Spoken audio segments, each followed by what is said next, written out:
You don't have to record me yet. Oh, I did. So because we're 10:02. Good morning. How are you recording? No problem. All right. Well, at least you made it. Still on time. Yeah, you made it. You're good. All right, do I have to hit this okay? I was walking. Yeah, sure. Thank you. Oh, yeah. Yeah. Well, welcome everybody to class 2, working with buyers, and we have the core dedicated people that made it out today here in the room and at home. At home we have what 13 online, and I think Matt's a couple of people. So the odds are going to be a lot better to win a couple books today for us. So I've got those. Matt and me chatted yesterday. We're gonna order a whole bunch more books so that we have a lot to give away from the program. But wanted to just kind of catch up from last week. We had a couple of, I guess, homework assignments that we suggested that we could do. One was the elevator pitch. Remember using those keywords, fear words, and the other was to start working on the proactive challenge, right? 250 points. So we'll start with the elevator pitch, and so the first 2 people to volunteer will get a book if you read the. I got one. I'm not that prepared, but still. And does anybody online want to do it? The elevator pitch using the fear words. If they want to, You automatically get a book. Well, I've got one, so there's one more book to go out. All right. Well, I'll let you know if anyone says anything. Okay. All right. Good morning. Sorry. All right. You got it. If anyone at home wants to give their elevator pitch, I'll unmute you. Just let me know.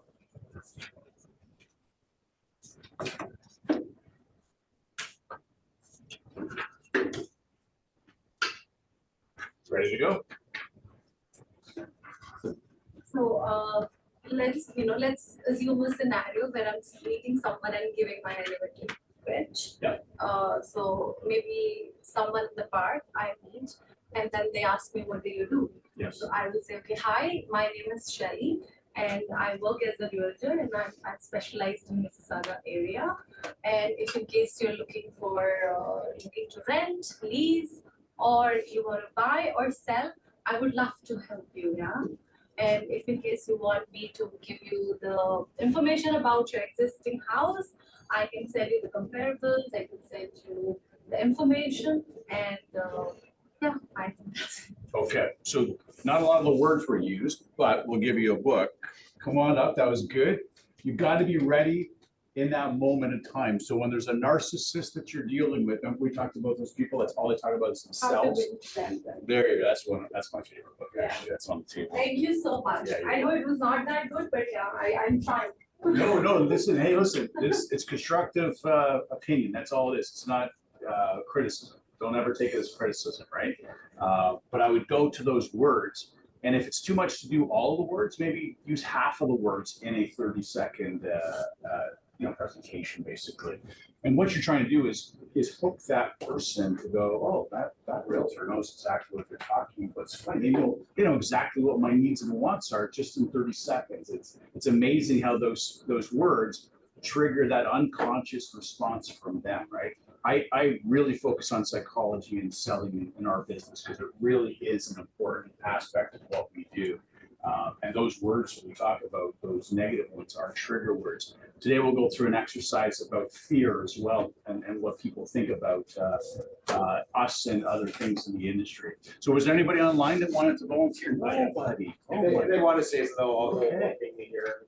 And then we had a few more people pop in too. So Okay. anyone else that's popped in, we're doing elevator speeches. So if you want to say something in chat, I'll unmute you. And you get a free book. You get a free book. Okay, going once, going twice, gone. Okay, so we'll move on. The other little bit about work we had to do, maybe this was more work, was the proactive challenge. So Matt, why don't you just pull up that Excel file, the one that we went through last week? Right here. Yeah. And today we're going to go through also the planning one. I want to start with that today. It's the one we worked on yesterday, Excel file. Should have told you that. You know the one we were working on yesterday? Yeah. No, that's yeah, we're going to go to that next. but the, The other one, yeah, okay, the task list. you got, yeah, the point system. Yeah. Right.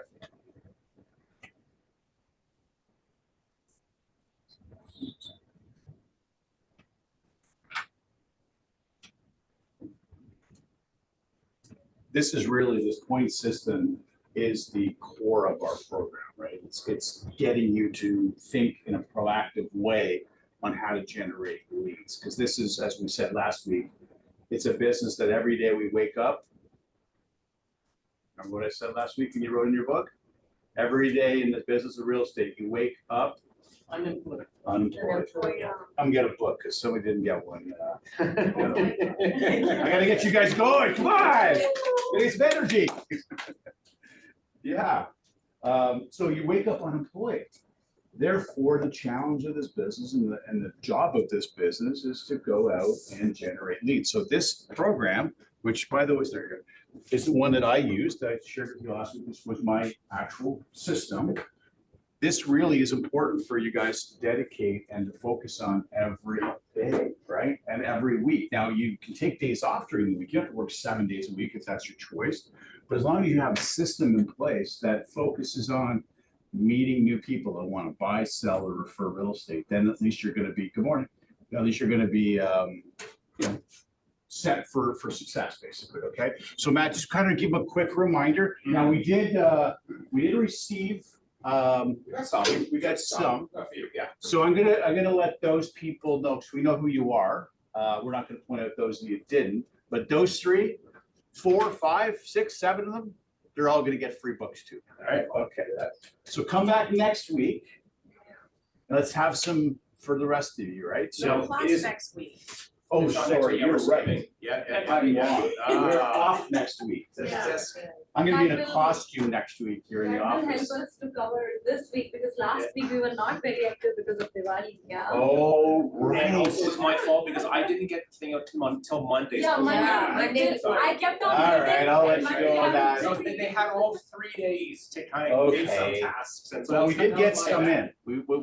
We did, yes. We got quite a bit in, actually. No, the couple that did send me in, they did a good job. We had a few people over 100 points in those 3 days, which is impressive. But the one thing I noticed that was, and it probably just maybe I didn't do a very good job explaining how the Excel sheet functions is, ensure that you're adding your point goal. We had people adding in like what they did on the days they did, but because there was no goal added, it kind of didn't show the total the percentages. of how far they got. So can you do a quick, Yeah. just a reminder, so that's a great point. So you didn't set the target goal So for the week. we had people, I saw some sheets where people did, they did 20 door knocks on Monday, another 20 on Tuesday. Yeah. But that's kind of all they did for that line. So it doesn't really complete the kind of the system. So you basically have to set yourself a goal. So if they had intended on doing 100, Right. and they did 20 and 20, that's obviously just 40%. Yes. So ensure that you're filling in the point goal column. That's what you're hoping that you can accomplish, and maybe plan it out. And then what you actually end up doing, add into the columns on the various days. So if you're going to do a whole bunch of, not a whole bunch, let's a realistic number of social media posts in a week, maybe 5, right? Yeah. And then you send one off on you do one on Sunday, you do another one on Tuesday, and then another one on Thursday. That at least shows you how, and we did more because they're 2 points each, right? Yeah.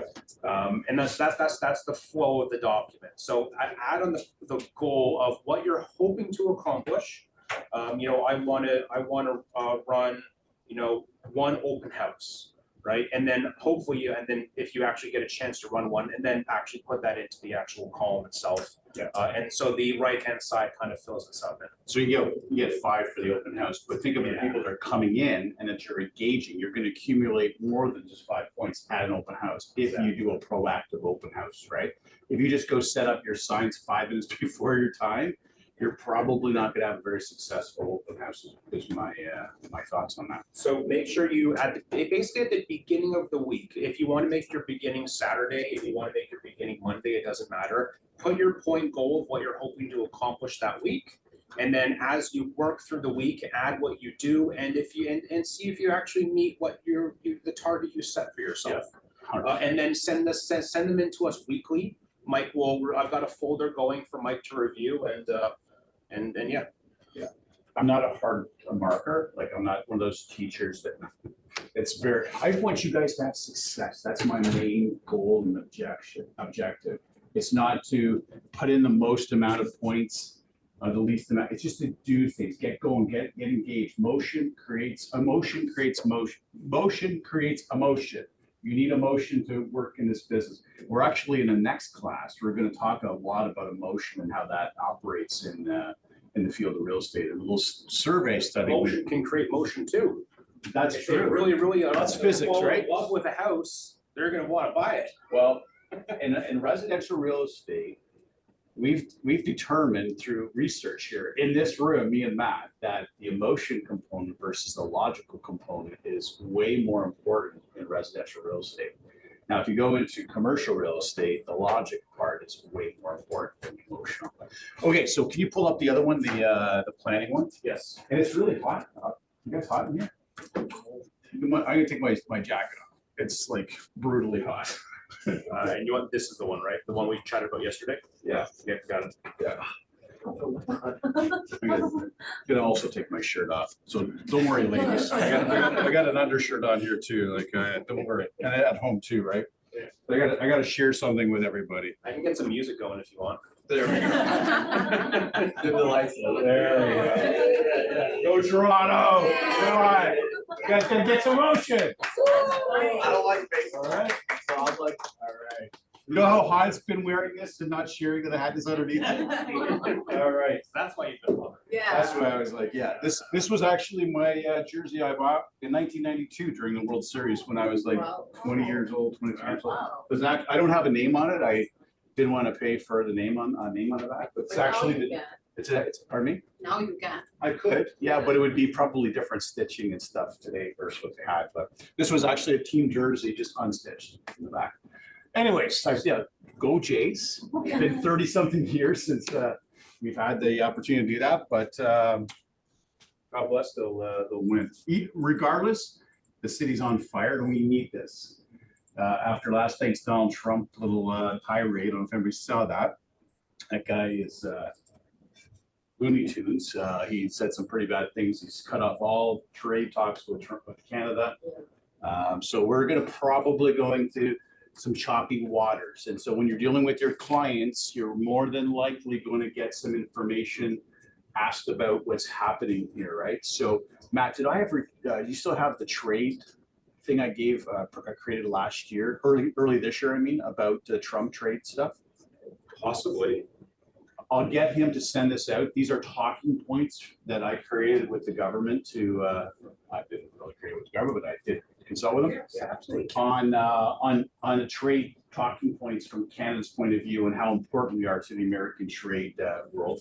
One of my very best friends, he's the Agent General of Ontario, and he actually manages all the trade for Ontario, from Texas to Florida, all the way up to half of the states. So he's got about 18, 20 odd states, so almost half of the states. And so he's front and center, front line of what's happening here. And last night was not a good night. He reacted to those commercials that are playing in the states. So anyways, Matt is going to go through this. This is another Excel file. So, you know, in the course last week, in the back part of it, we had all those budgeting things and whatnot. So this is not so much budgeting, but it's a similar type of thing, budgeting for the deals you want to do, right? Now, I'm all about keep it simple, stupid, KISS formula. Like, I need to be stupid and simple for me personally. But this is a very simple Excel file. And so you've got my name's there, but you put your name in there, okay? So, and can I write on this, Matt, or do I have to do this? Yeah, it's a share screen, double tap the pen, and then you should be good. This thing? Yep. And that's good? Yep. Okay.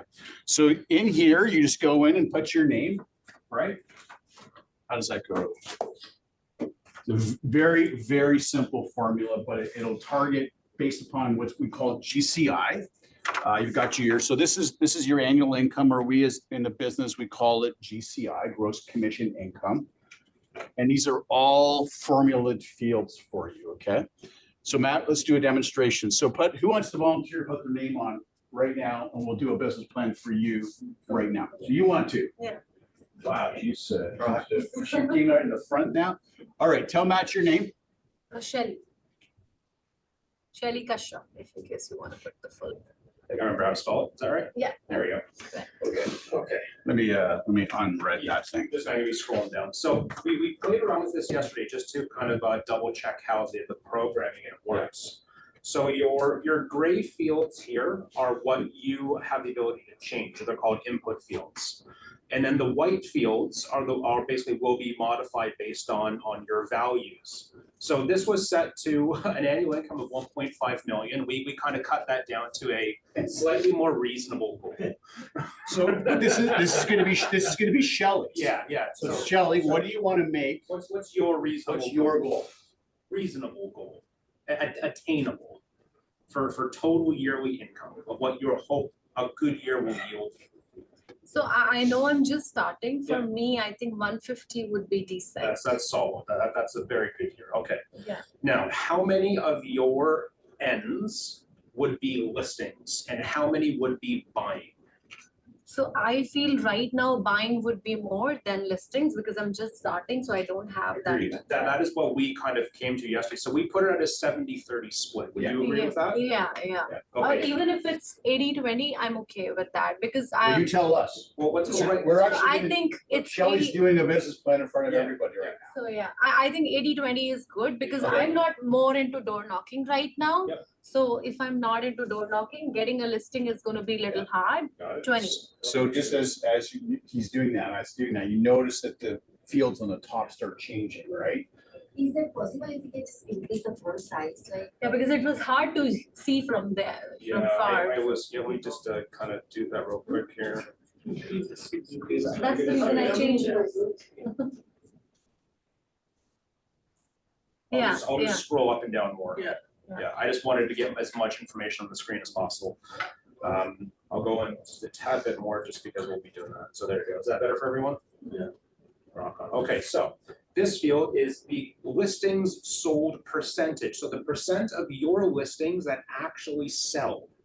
How many, so basically how many, so if you have 10 listings up, this would mean that 2 of them would sell and 8 of them would expire.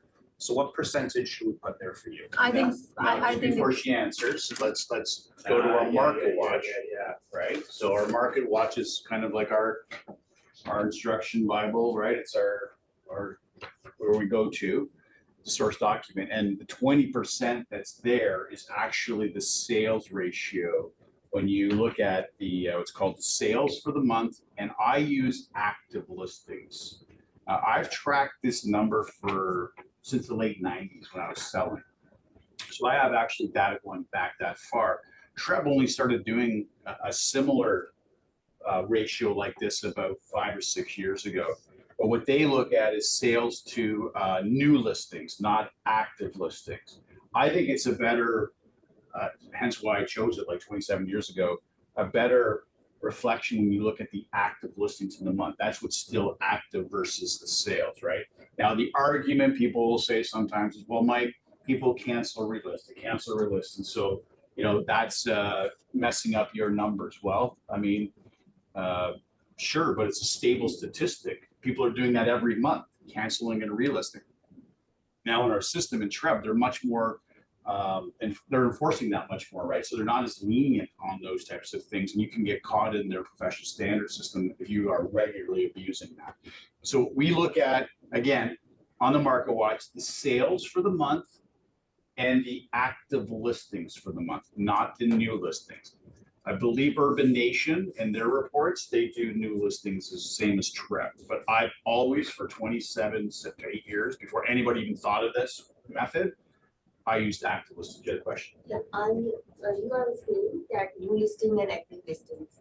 So active, what is the difference between new listing and active listing? Like how many days should be the active listing? A new listing is one that's taken during the currency of the month. So at 12:01, the first of the month, and 11:59 p.m. the last day of the month. That's the new listing if it comes on the system during that And month. until if there's any update, it still shows as new listing.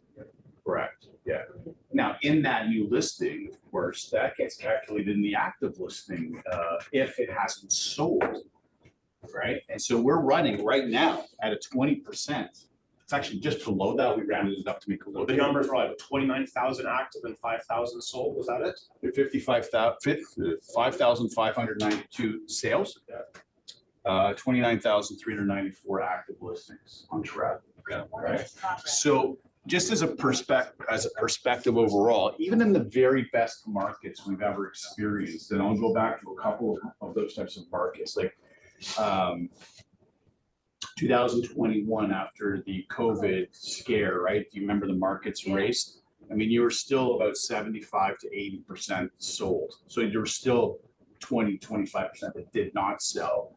And this was in an all-time high market, right? Where everybody thought everything sold, but that's not the case, right? And if you go back to, after the financial crisis of 2007, 2008, Canada went into a bit of a lull for about 8 or 9 months. The States went into one for 4 or 5 years. When we came out of the lull, we were about 75% selling. When we were in the lull, we were down between about 25 to 30%.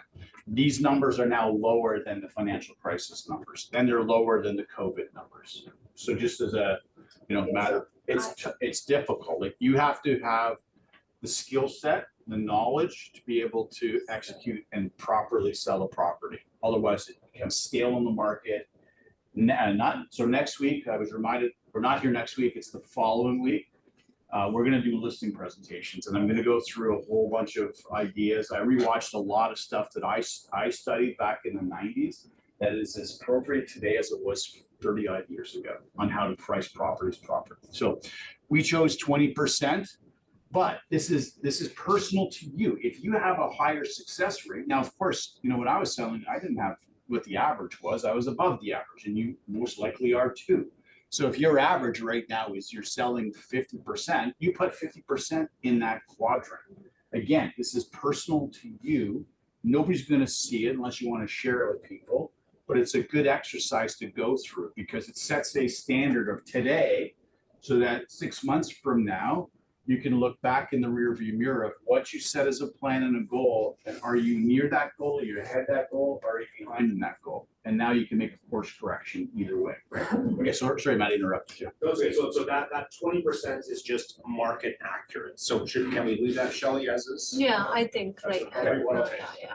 Now, the 50% below that is the percentage of listings that you get from your appointments. So if you had 10 appointments, 5 of them would actually yield a successful listing for the client. Right. So we put 50%. What do you think your value is? How successful do you think you would be with your listing presentations? So I will keep 50 only. Is that good? Right Okay. now, yeah. Now the buyer trips. This is for a buyer field here. So how many showings do you think you would need to do before a buyer would land on a property to make an offer on? Are you saying with one buyer, how many showings? Yes, yeah, so we had 12 showings before they'd actually pick a property and make an offer. So how many do you think you'd be doing? No, I don't think it's 12. It's people are very choosy. They want to more. see, much more. So how high do you want to go? So in a day, at times they see 10 and then again, 5, 4 times. So I would say approximately 30, 40. 30, so how about we go in the middle and say 35? Yeah, okay. Okay. Now, average commission, that's the average on the actual stats. We scaled it back actually. So the average sale price is $1 million. I don't know my glasses. Oh, Jesus. $1,059,000. So that's 25,000 at a 2.5%. But we scaled it back in case you're giving a rebate or they're not offering 2.5, right? So we said 20,000. There's one colleague of ours who has 6.4 million listing. What's that? Sorry. There's one colleague, one of our people here, agents, who has a listing of 6.4 million. Oh, okay. So that would be 176,000. Okay. All right. But we had 2 years ago $109 million listing that got sold. Oh my God. Wow, that's the biggest one I've ever seen go through the brokerage. So we'll leave it at 20,000. So that's pretty market accurate. And how many weeks out of the year do you want to work? 52 weeks in a year, we put 44. You're So taking 8 weeks off. 8 weeks off. That's basically weekends right there. Well, that's basically counting weekends. Yeah, I think So that's. that's pretty accurate. Yeah. So with this data in there, and we go back up now, that means you're gonna have 2 listing sales, 6 buyer sales. You'll be taking 8 contracts to do that, 15 listing appointments to yield those 8 listings, 210 buyer trips, and then 225 total listing appointments and buyer trips together. Basically meaning that you want to average out a 5 appointment per week goal to yield these results. Right. That was, and you chose how much again? 150, right?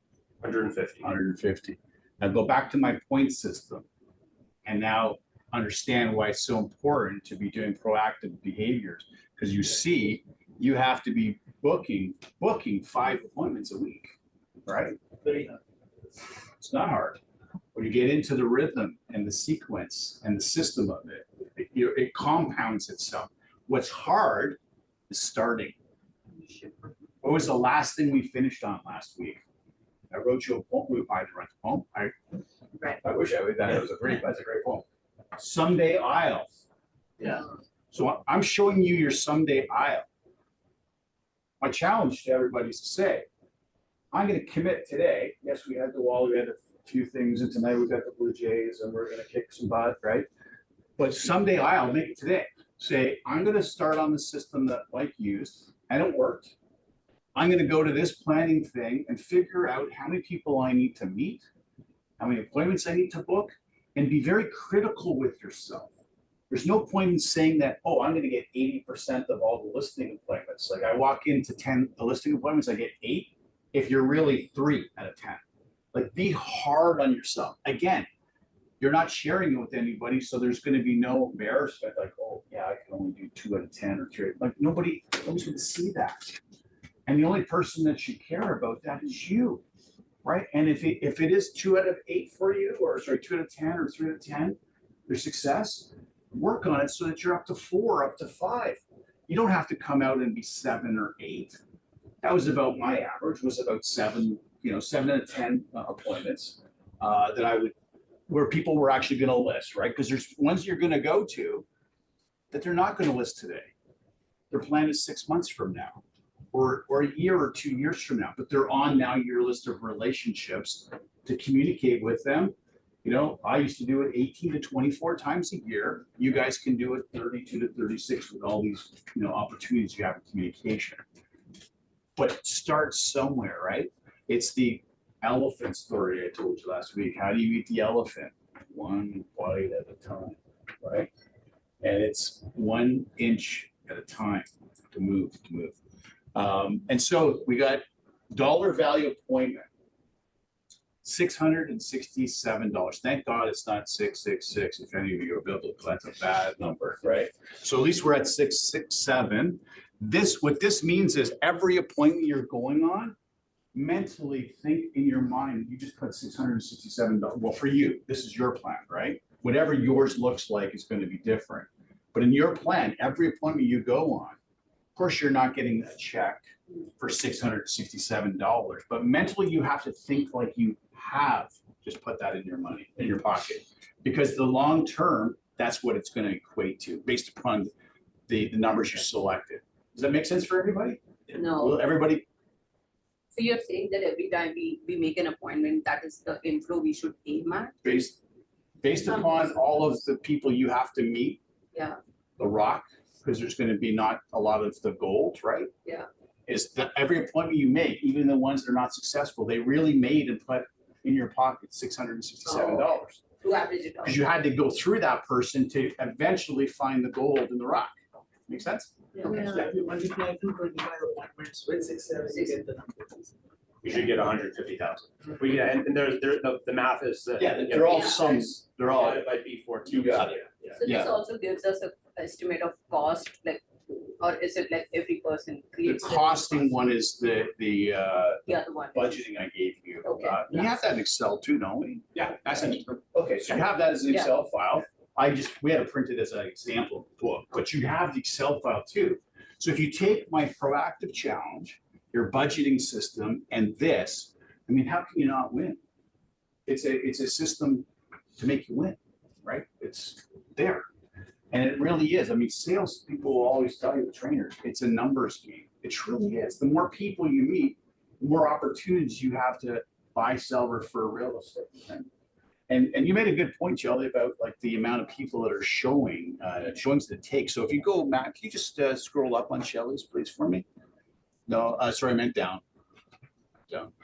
So she's got 35 in there, which, you know, may not be too far off the truth right now, right? Because we are in a very heavy buyer's market in most of the markets. There's a few small markets that are in a balance, and there might be a handful that are in a seller's market.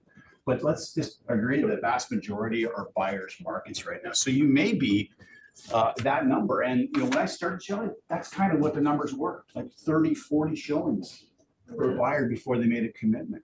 Now, did I hear you say you showed 10 at the time? I was gonna ask that God too. bless you. How do you do that? To one buyer, I showed 50 houses. But you said 10 in one day. And in one day, I did that, yeah. So if you can do that and manage that, fantastic. I would, just from a regulatory perspective, in case you're late, the fines today are thousands of dollars for being late to an appointment. And so when you put 10 of them in, you better be hustling to get from appointment to appointment to appointment so that you're on time, okay? I just find that showing any more than 5, like 5 being max. And I would say 3 to 5 by max. And like you start thinking It that blurs, the right? staircase in the second house was in the 4th house. And like, unless you're telling your clients or you yourself are taking those notes, like house 3 had this, this, this, and this. House 5 had this. You're gonna think house 7 had the double car garage that's door right. and you can get them all mixed up, like just speaking from many years of experience. Let's do a jump in your workbook. Let's go to page 36 for a second, okay?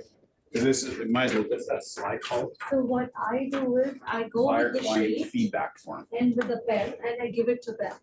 You can make notes. So if you go to page 36, this is a helpful form that I used to use with my buyers for this exact purpose. Like, to me, even it would blur. Like, and you know, as a realtor, you see tons and tons of homes, and we can generally weed out things from a property.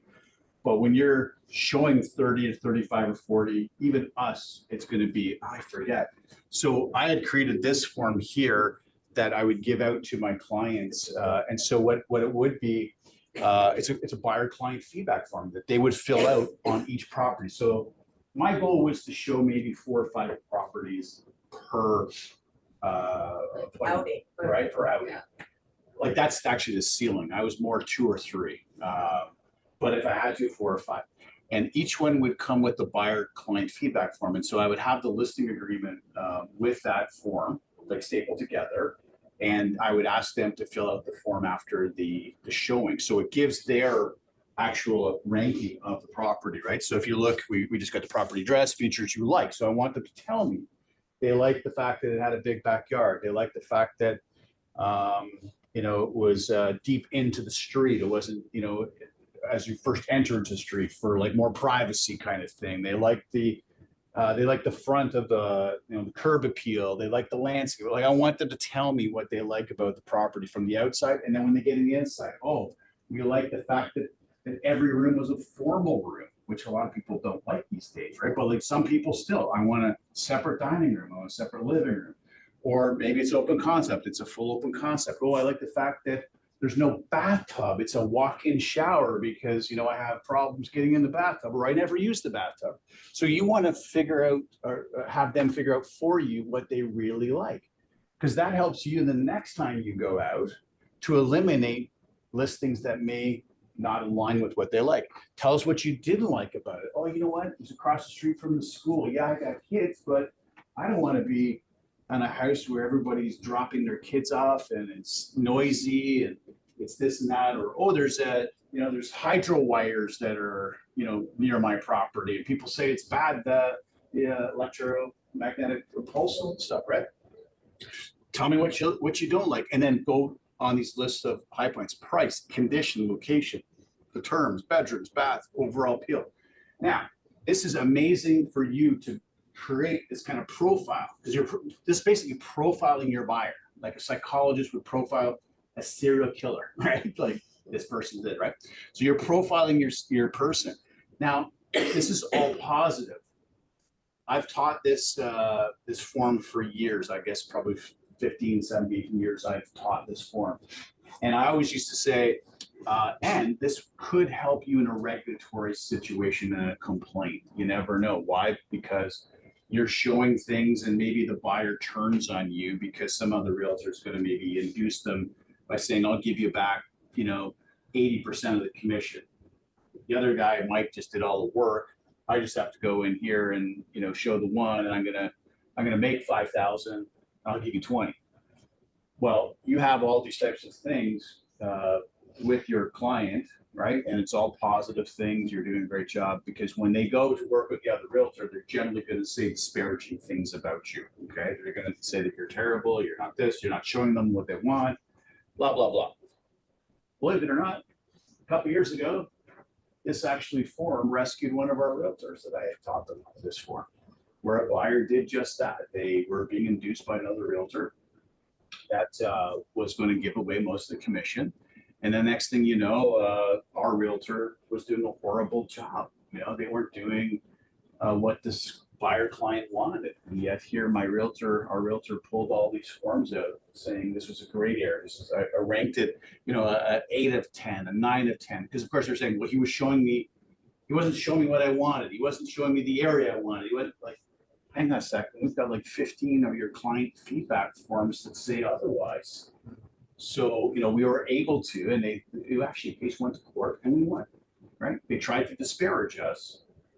We had backup in their own handwriting to prove otherwise. So it has a dual function. The primary function, though, is for you to profile your client. Okay. So I have a question. So Yeah. what I was thinking, like I do go with the listing, printouts. Yeah. Can I print this at the back side and need to give it to the client, or I can keep it with myself? Like It's your business. You choose. I'm whatever makes asking you for more your comfortable. idea. I know. I had it stapled with the listing. So pretend this was the listing, sorry, the form, and the back was the listing, right? There you go. We're seeing 5 properties, let's call it. I would give you 5 of these in a little folder, like, the folders we give you guys. I gave it to them. That was their thing. And after every showing, can you please give me your rating, like rate this property? And as they rated, I took that and put it in my folder. By the end of the showing, I had, say it was 5 showing, I had 5 of these reports. Yeah. Would it be okay to do this on like an open house that's not like it changes the form since that buyer client to like feedback form, right? Sure. Why not? So like something that I do when I host open houses for other agents is I kind of before the people leave, I ask, like just for a second, if you can tell me for the seller what you liked about the property or didn't like, get that feedback, or Yeah. even if they can't like fill out the form. Absolutely. Okay. Your business, right? Nothing wrong with doing that. And that's actually good to, if you're doing it for other realtors, that's great feedback to give the other realtor. They're going to appreciate that. And guess what? They're probably going to call you for other opportunities down the road. Now that we're on open house topics, we'll bounce around here a bit before we get, of course. We talk about who are your target prospects, right? Buyers and sellers, or that's how we target. I always in this program at some point, and now it's the point, I say there should be a third category that you target. Your peers, your realtor friends here in the office that are busy. So busy that they don't have the opportunity or ability to go and do open houses all the time because they're spread thin. And so in our office, you'll notice usually on Thursdays and Fridays, there'll be an announcement, hey, there's an open house available. Now that's an agent that's putting it through Catherine or our front desk, right? Now there's probably 20 or 30 realtors that are jumping on that email right away. And so don't compete with that email. Go and develop the relationships and friendships internally. And the only way you can do that is by coming into the office, right? And letting them get to know you. So when I first started in the real estate business, I would be in the office before the staff would be. I'd turn on the coffee machines for them. I'm not telling you to do that, it's a different world. But, you know, I would come in and I would literally go and I'd listen to people on the phone too. I'd sit at the desk and I'd learn the system, the MLS system, but I'd listen to people's conversations and I'd be, oh, I like what they said there. Or I can't believe they said something like that. That's crazy. And I started to create this kind of mental image of how I wanted to communicate and talk to people. But the other thing was developing these relationships. And that's the same thing I talked about last week. They know you, they like you, and they trust you. They'll never know that unless you're coming in and meeting with them. So when they do send it out to the broad audience, they have no idea who they're actually getting that's responding. How much more peace of mind would they have if they knew to call me because they met with me? So I'm just saying there should be a third category, especially if you're newer. Realtors within our own brokerage. So you bypass completely that email system that never goes out. And we're actually, the numbers, Matt could probably attest this, we're sending out less and less of those because people are starting to click on what I've been saying for years and years, develop the friendships and relationships. So it'd be me picking, hey, Matt, I've got 2 listings on the go this week, open house of the weekend, but I can only be at one of them. Can you handle the other one? Sure. It never goes through the front desk. You never knew about it because Matt became a relationship of mine, somebody that I knew, liked, and trusted. Make sense? Okay. Where are we now? Where do you want? But let's go start. We'll start the course. We're only 45 minutes in. Any questions before we go? We're gonna be finished by 1 today. Well, I'll get you over sooner. It's Blue Jay Day. It's Blue Jay Day. Come on. Sorry, I messed up Matt here. Okay, I so. work with it, love it. And I See if got your it. clicker works for me. Two. All right. Clicker, does it work? There we go. Okay, so in your workbook, page 25. So there is a few, I think, fill in the blanks for you guys, or no? Yeah, okay. So 3 big influences in Canadian real estate today. So the 3 big influences, I gotta do this, I think, right, next. Immigration, longevity, lifespan, and echo boom. So let's go through those 3 things. This course is on buyers, so we're focusing on buyers today, okay? So in Canada, 54% of our Canadian population in 5 years will be foreign born. Let that sink in for a second. Like over half of the Canadian population will have been foreign born in 5 years. Yeah, this is all by StatsCan. So just so you know, I didn't make up these numbers, okay? They come from the government website. But what does that mean for us as realtors working with buyers? Well, one of the things that immigrants, when they come to the country, have as an aspirational goal is to do what? Buy a house. Buy a house. Amazing, right? I thought become a citizen.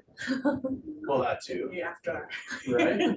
Well, I mean, there is, you know, the foreign buyer ban right now. We still have in Canada. So we have another year of that. So next year we still have it. I think it ends unless they extend it. It'll end at the end of December 2026. Right now, there are exceptions to that foreign buyer rule. I don't want to go down that deep rabbit hole right now, but if you have buyers that are non-Canadian citizens, not PRs, there are still a couple of exceptions. I didn't know that there were exceptions. Yeah, there are, not in high density municipalities, like the foreign buyer ban is very restrictive, but in farms and commercial type of opportunities, and in some very rural areas, there's some exceptions and things. But if you have clients that are wanting to buy, dig into it, please enlist the aid of a lawyer and an accountant with you before you do that. Because in fact, the most important person here is going to be the lawyer, because they're going to be the ones certifying and testing to the fact that they're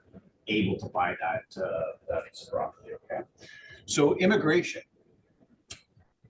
if you're in that space where you know a lot of people that are coming in and you're connected into those kind of worlds, do seminars, do types of meet and greets where people can come out and meet with you and find out how easy it is or how difficult it is, depending upon how you're set up to buy real estate in Canada. And if they are looking to become a Canadian citizen, put them on a plan.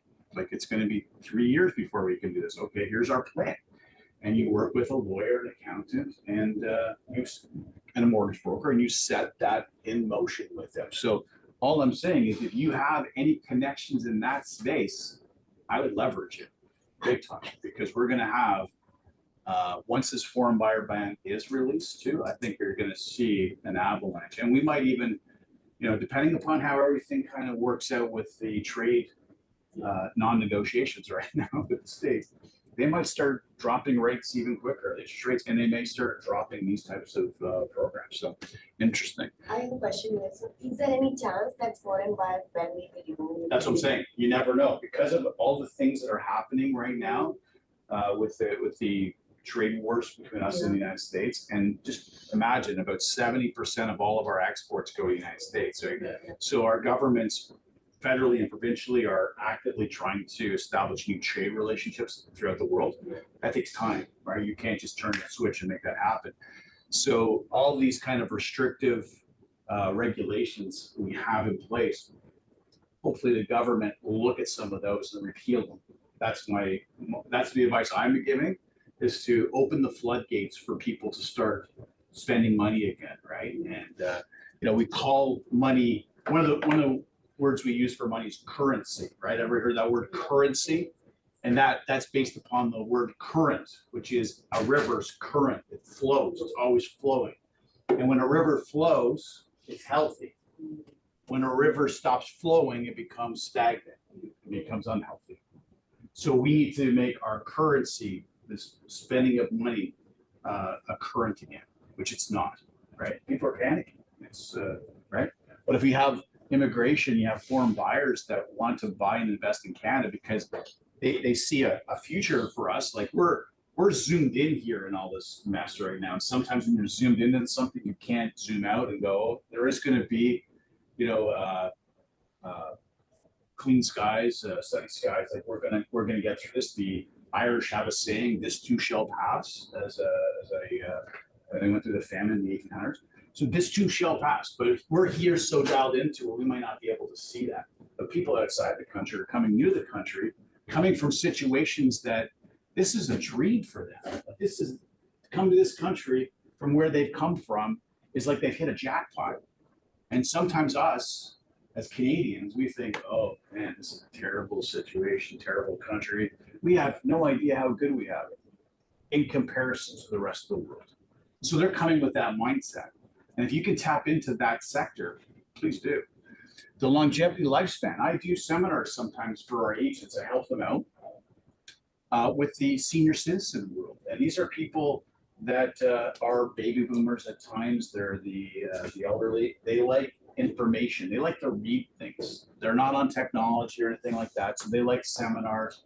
So people that are in that category, they may be downsizing from the family home that they've raised their family and they've lived there for 30, 40 years. So they have specific needs.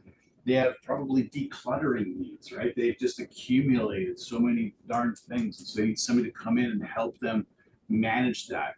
Maybe they send stuff to auction. And so there's auction companies now that do estate auctions that are, they've been around for a long time, but you see more of them.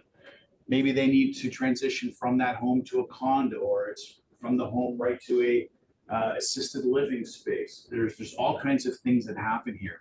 These people are sadly preyed upon by fraudsters in a big way, right? So scammers. So educating them on what to do and what not to do. So don't go and click a link that you get from what seems to be your bank or from Revenue Canada that says you owe the money, or if you don't pay, we're gonna put you in jail. So pay this money through this link.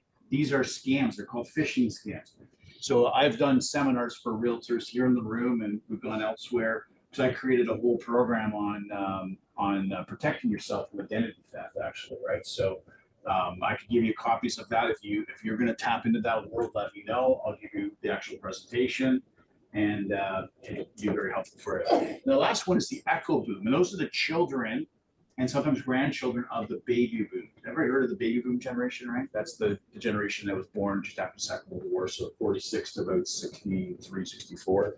Well, these are the ones that the echo boom are the children and grandchildren of those. And there's 9.2 million of them now in Canada, which is, our population's around 40 something. So 25% of the population is this echo boom generation.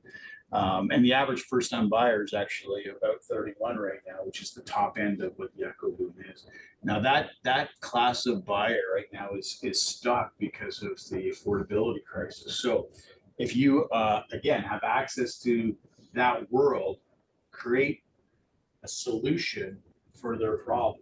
Their problem is, how do I afford a house? Well, maybe they have bank of mom and dad, or bank of mom and granddad, grandma to help them, or they just need some financial assistance, right? So target those needs to help solve their problems. Make sense? Those are the three big ones that we are confronting. And if you want to make your business focused right now on buyers, my recommendation to you would be to focus on one of those three as one of your pillars. Okay, you're going to want to have multiple pillars. Pick one, pick two. Open house is another pillar for you, right? Any questions on that? No, good. This is a survey that was done about salespeople in general. And we are salespeople. I told you that before, right? There's nothing wrong with being a salesperson. If we did not exist, the economy doesn't exist. Okay. So they wanted to assess how often do people follow up with a lead. Okay. So we generated a lead. How often do you follow up? So in this survey, 48% of salespeople never follow up. Okay. That's pretty shocking. You've invested the time, energy, resources to generate a lead, and half of people in sales don't even call that person back or respond to that person. So when we talk about in our business, all the competition we have, 70,000 realtors in Treb. Oh, it's not working. 70,000 realtors in Treb. It's actually a little bit less than that now, I found out last week or this week. So if 48, we'll just round it up and say 50%. If 50% don't respond, we're actually competing with now 35,000 realtors, not 70,000. All of a sudden now it becomes a lot better odds, right? We just took off half of the people.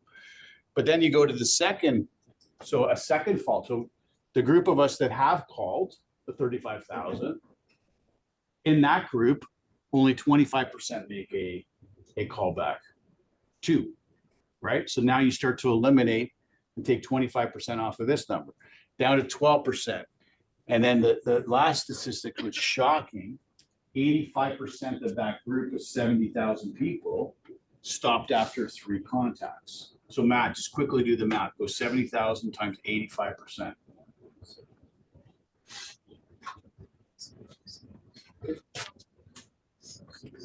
And that's who you're really competing with. There's 9,500. Oh, the other number. Got it. So it's 16,000. Yeah. Okay, but let's call it 16,000 realtors are still in the game of contacting people after the 3rd. And that too, not in only GA, it's all over. This is a sales study in general. So this captured people that sell cars, sell insurance, sell real estate, right? So it's and they surveyed 15,000 people. That's a lot of salespeople, right? Or sorry, a lot of buyers and clients, right? Prospects. This is important because this was not the only question they asked. Here's another question that they asked on that survey. If my clicker will go through, Matt. When do people buy and sell or refer? So 2% will buy on the first contact. That's it. It's a very low number. 3% on the second contact. 5% on the third. 10% on the fourth. Therefore, 80% buy, sell, or refer between the 5th and 12th contact, which if we went back to the last slide, 85% of all realtors stop connecting after the 3rd contract. But most of the sales and everything happen here. So if you do the math on that, you're hardly really competing with anybody. You're down to maybe 4,000 or 5,000 people you're competing with. So we build all this energy, this psychological energy up in ourselves about, oh, I'm competing with all these people. But in fact, when you distill it down, you're not. the person you're mostly competing with, quite frankly, is yourself. And it's to get rid of that negative opinion of what things are and focus in on what you really want. Okay. And then the last question on that survey was this: what stops repeat and referral business? One, people do die. That's a natural thing. They move away. They buy from a friend. They buy from a competitor. 14% are based upon price. So these are the discounters. So we also built this a belief up in our mind that everybody buys and only works for people that cut their commissions. Let's just use that one, right? The discount model. But in fact, only 14% of people buying things from a salesperson are really hyper focused on price. 68% perceived indifference. They don't buy because they don't think you care about them, which connects back to you're not communicating with them in the first question and the second question. So if you've not kept up communication with them, I haven't stayed in touch with Matt. Matt thinks I don't care about him. So naturally, Matt's going to go somewhere else. So you don't want to be the 68%. You want to be in touch with people. Yeah. So, so far I have handled like almost 10 buyers, and what I feel like out of 10 out of 10 were looking for a very good deal. And I don't know, what do you mean by What does a good deal even mean? Like, Tell me what a good deal means. so I need to understand that definition after 33 years, so I don't understand. yeah, What do you I don't understand as well. So I'll tell you, there was one, I was helping one buyer. No, but let's focus on what is it, because I'm not picking on you, by the way. We're gonna talk this through because you're not the only one that talks about buyers want a good deal. And I need to understand what the definition of that means So before I can help anybody figure out what a good deal is. Does that make sense? yeah. So what is a good deal? It's a good deal that if the house is worth really, truly market value $900,000, that's what that thing is truly worth. Is a good deal that they get it for $800,000? Anything. I don't know, I'm asking you, because you need to think this way when somebody comes to you and says, I want a good deal, Shelley. Okay, what does that mean? Do you want to rip somebody off $100,000? That's what you're doing, I think. If it's worth 900 and the good deal for you, buyer, I got to get that for $80,000. Or sorry, $800,000. That's right. Jail for that. You know what I'm saying? I'm trying to get you to think differently. Yeah, yeah. Break the mold of how people think about real estate. Yeah. Because if you don't break that mindset and that thinking process, you will be like the 70,000 TREB members, 105,000 AREA members. And you will get the same kind of leads and prospects that they do. Get to the heart of the matter, right? A good deal, let's define that. You know what, Betty, I really appreciate the way you're asking me, but then I feel if I want to ask my buyer the same way, they feel, I don't know, maybe it's I'm scared, they feel offended or something. Like if I say, what do you mean by good deal? Yeah. No, so I let's don't go know. back to like the survey that we talked about, the ideal realtor and you. Remember we did that? And there was the one that said take control. You're taking control. Okay. You're a professional. Yeah. They're not licensed. They don't work for Railway Signature. We have data, CNAs. We have data, we have all. So imagine, I like to use analogies. Imagine going into your doctor's office and telling your doctor, hey, listen, Shelley, Dr. Shelley, I went on WebMD last night and, I have this symptom, this one. It told me that I have, I'm not going to say it. I have this disease.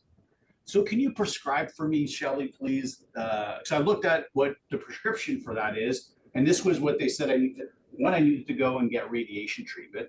Then they said I needed to amputate my my middle finger, and I needed to go on this. Can you please prescribe that to me? Right? Now again, I'm not picking on you, so please. This is for okay, good. So please, can you do that for me?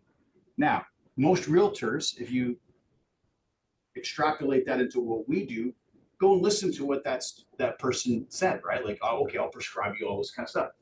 The good realtor's gonna hang on a second, Dr. Michael. I'm the doctor here. You see that certificate says doctor, or see that license says I'm a realtor?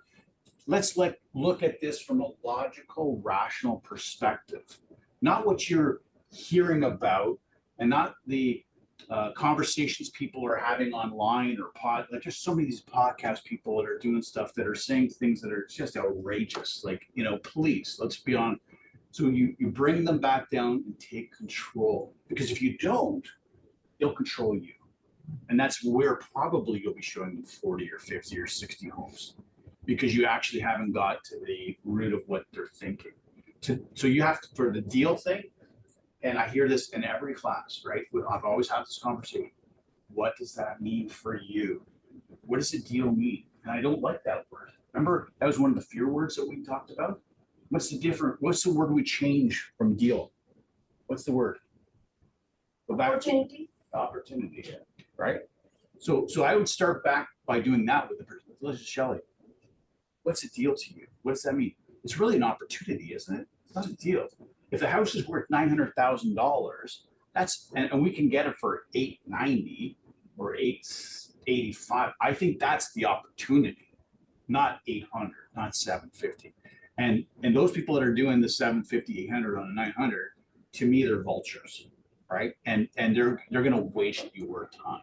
So I mean, unless it's overpriced, pardon me? unless it's been overpriced. Remember, I said, if it's really truly worth the market value, 900,000, all right? If it was at $1 million and it's worth 900, that's the overpriced, and you're going in at 900.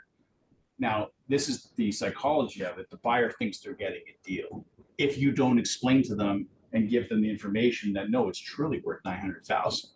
But also you can Right. show them the peak of 2022 and be like, wow, 2 years ago, people were paying, and Sure. look at what you're getting it for today.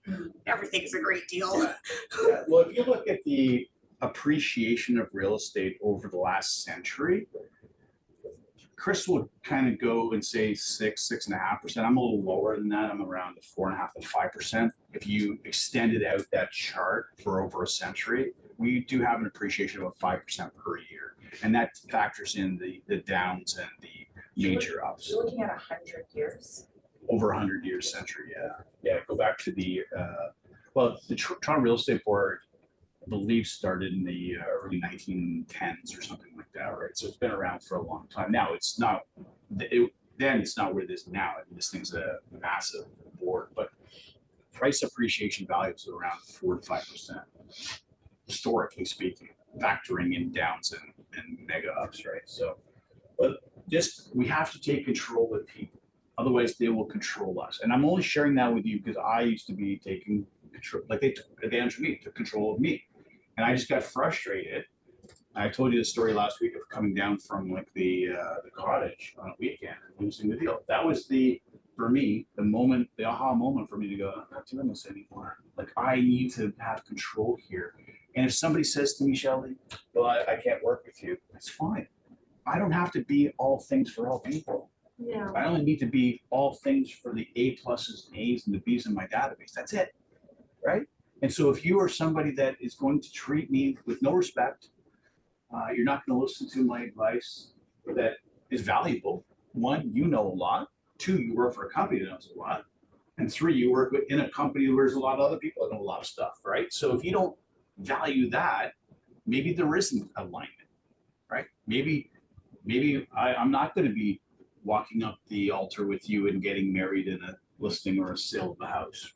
Maybe I'm going to go my own way. You find another partner. Simple as that, right? Yeah.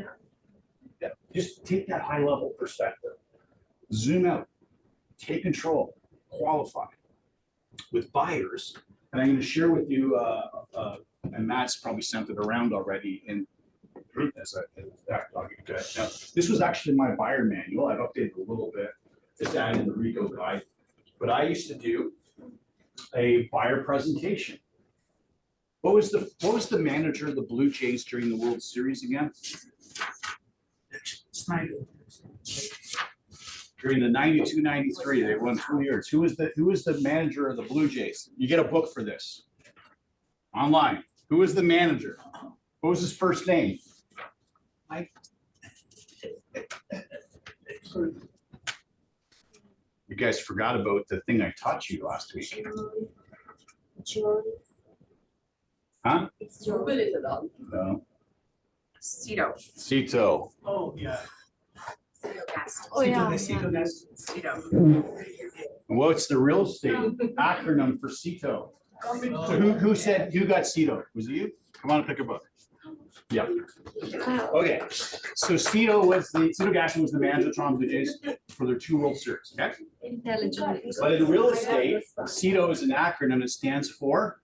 Coming to the office. Come into the office, yeah. All right, when we're working with buyers, we want to understand what they mean by deal before we actually go show them properties. We want to come into the office. Now, the book I'm giving you, and that's been sent to those at home, is a copy of my manual that I used to use. So when I bring people in, of course, it's not to waste their time, right, at all. It's to provide value and content.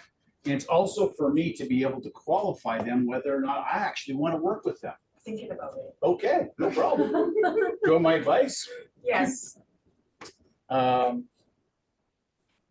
like the, well, I like them all, but there's the hardcover books, I like the hardcover books always. Okay, I'm gonna pick it at the end of the Okay. class. That's okay. Thank you. There's only one left of the mindset and the 5 years. Okay. Not that, actually, I have one more book I'm gonna give for a question at the end of the session, which is gonna be a tough question for you guys, because you guys didn't get CETO until, you know. And it's a Blue Jay question. This, Damn, yeah, Blue Jays. I've used so much for this. Right. So the critical juncture of doing a buyer presentation, CETO, come into the office, is also for you to determine whether you want to work with a person. What a novel thought that is. Who would ever have thought that you, as the realtor, should and could choose who you want to work with, right? You don't have to work with everybody. Remember, there's a lot of people with garbage, we're all garbage trucks driving around with a lot of garbage. And some people like to come and back up and dump their garbage on your front lawn. There's buyers that do that too, right? Do you really want to work with those people? And the deal person, right? I'm picking on this deal person. I'm not picking himself. The deal person that the house is worth $900 and they want to buy it for $750,000. Why would you not take the opportunity yourself? If you can buy a house that's worth $900,000 for $750,000, I'm telling you right now, as the realtor, you should go buy that for yourself. Why are you hunting for somebody for that kind of deal when you could take advantage of that opportunity yourself? Right? Let's be honest. Right? We go back to why am I in the business? Some of you actually told us last week was to invest in real estate. Well, there's your investment right there. Take advantage of it. So this little book here is it's to provide value and structure to meeting with a buyer so that when you meet with them, you put them on your system. This is the system. And as it goes through, and Matt's going to send it to you, you'll notice that I have an agenda, right? And every buyer gets this. And here's the agenda of the meeting, right? It's not just come in, have a cup of coffee, and we, talk about nonsense. No, we're actually structured here. I want to cover off a lot of things. And if you look at the front page there, Shelley, Yeah. okay, let's go to the front one here. Yeah. Right there. Yeah. So here we go. So we got the home ownership meeting agenda plan, right? So you're all going to get a copy of this, don't worry, right? They did it yesterday. Oh, they did. That's PDF. Oh, it's in The whole PDF. binder. Oh, the whole one. Perfect. Okay. So what I added to it, of course, that didn't exist when I stopped selling almost 20 years ago, is the RICO information guide stuff, because this is now front and center of what we need to provide, right? For a buyer, they need to get the RICO information guide. We have to explain that. We should try our best to get it signed if we're going to work with them, but there's no requirement for them to sign. It's not a mandatory thing, but we have to prove that we presented it, explained it to them. Okay, so there's got to be some form of documentation for you that you've done that. Okay, so that could be you make notes in your schedule that I met with Matt today, and explained the RICO information guide, and then covered off all the other topics that I have. So we talk about designated representation versus self-represented party today. There's a difference, right? So we go through that. And then where my book would have started, because these are new topics that came in 2 years ago, is the agreement purchase sale. So I want to look at the actual APS, right? The ARIA document. And why is that? Why would I want to bring that out right away when I meet with a buyer?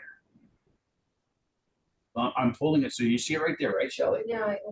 Okay, so why would I actually show them an agreement for, it's blank, by the way, there's nothing Yeah. filled in, right? So Why would I want to do that right from day one? if they want to be customer or client.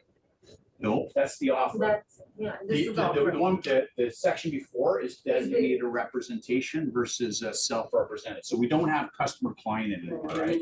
There's no more customers. They're just client or self-represented. So that's covered off in the first two sections, which is the RICO guide. And then the two distinguishing factors between self-represented and designated rep. So we're now talking about in the presentation. So this book here, they get a copy of exactly like that, a nice little binder. I come to the agreement purchase and sale page. What do you think some of the words I'm saying with them when I talk about the agreement purchase and sale? Elevated fifth, no. Pardon me? The words which we replaced. No. What I'm using here is I'm bringing up an agreement purchase and sale before we go look at properties, because this is the ultimate goal of our relationship. And so these are the words and dialogues that I'd be using with them. So again, Shelley, ultimately, I'm looking forward to helping you out, working with you, and we will find a property that meets all your needs and wants and dreams. And we're going to have to work with one of these documents called the agreement of purchase and sale. So I'd rather bring that to your attention right now.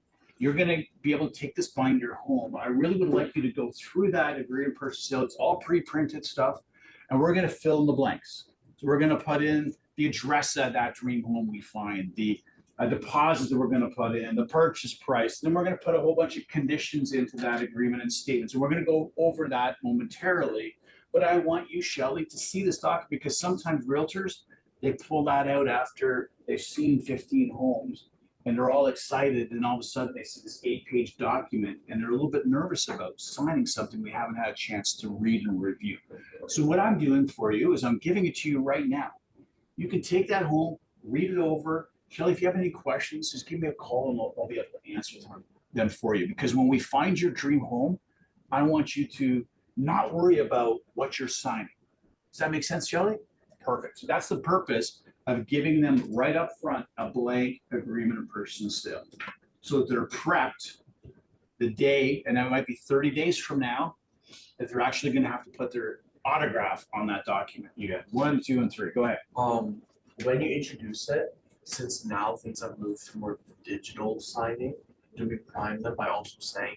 Yeah, if you're going to be doing DocuSign, like you will be taking this document and putting it into your system, whether it's DocuSign or AuthentiSign. What's the other one? Digi something? DigiSign. So whatever one platform you're using, of course, bring that into, and you may even want to do a test with them. Hey, listen, when we're finished our meeting today, I'll send you later today a test of how this actually would work. I'll just make up a fake agreement of purchase and sale. We're going to buy for Mickey Mouse, and we're going to buy, Walt Disney World, or we make it up. Yeah. And we'll practice what that looks like if you want to do that. I think that actually be kind of cool, especially for people who are not used to the technology, right? Like if you're dealing with an older person, I consider myself to be old now at 55. So, yes, I don't feel like I'm 55, but Or we anyway, can also ask there's that. people that don't know how technology works. So if you want to actually practice, I think that's a brilliant idea. Yeah, sorry. I'm saying, or when we talked about CETO, if they're here, we are showing, and we can say, if in case you want, I can send you the digital copy also. Like, Sure. Yeah. The point of and the purpose though here, remember, it's purpose and point, is to bring them in, to be the professional, to take control. This is your business. This is how you operate. This is your system. You got a question too? Yeah, I have a question. You explained the agreement of purchase and sale. So at what stage we should show them this agreement of purchase and sale? At the beginning when we have a buyer meeting, like at that That's time? what we're doing. We're doing a role play right now with CETO. So you've been able to book them in for your appointment. Remember I taught you last week how you book appointments? No? The if I could, would you dialogue? So try and book me an appointment. You're the realtor and I'm a prospective buyer. Try and book me into an appointment to a CETO right now with if I could, would you?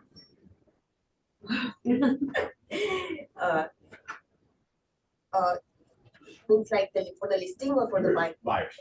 Yeah.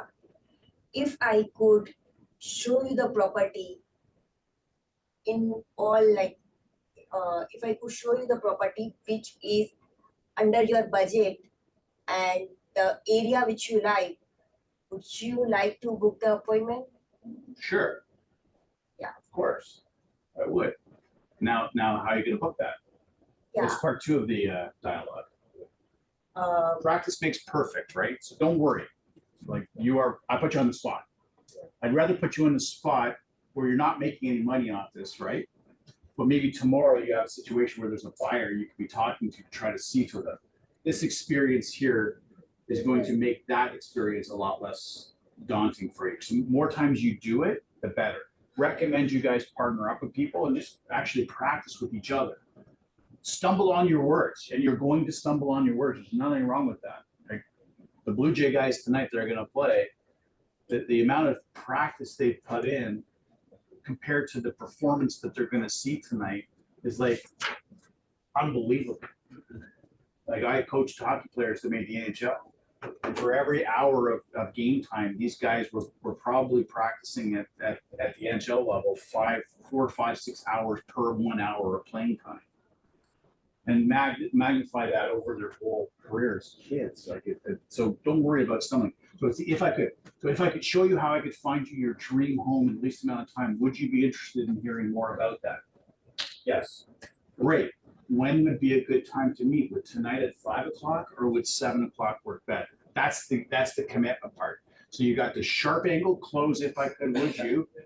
And then you've got the alternative choice of 5 o'clock or 7 o'clock. You make up the times, right? Like you just fill in the blanks. If I could, would you?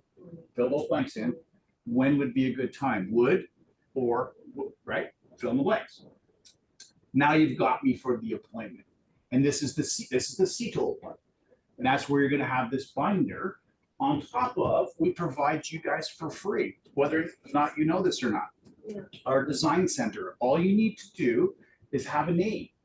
So I'm meeting with Matt Alder tonight. I've booked him into a buyer appointment. I go into our design center or I email the design center, right? And they will produce a printed copy of this, and I'll send this around too. Are you done with that? I'm going to send it over to. So you guys know how to look at it. So then you get this thing printed out.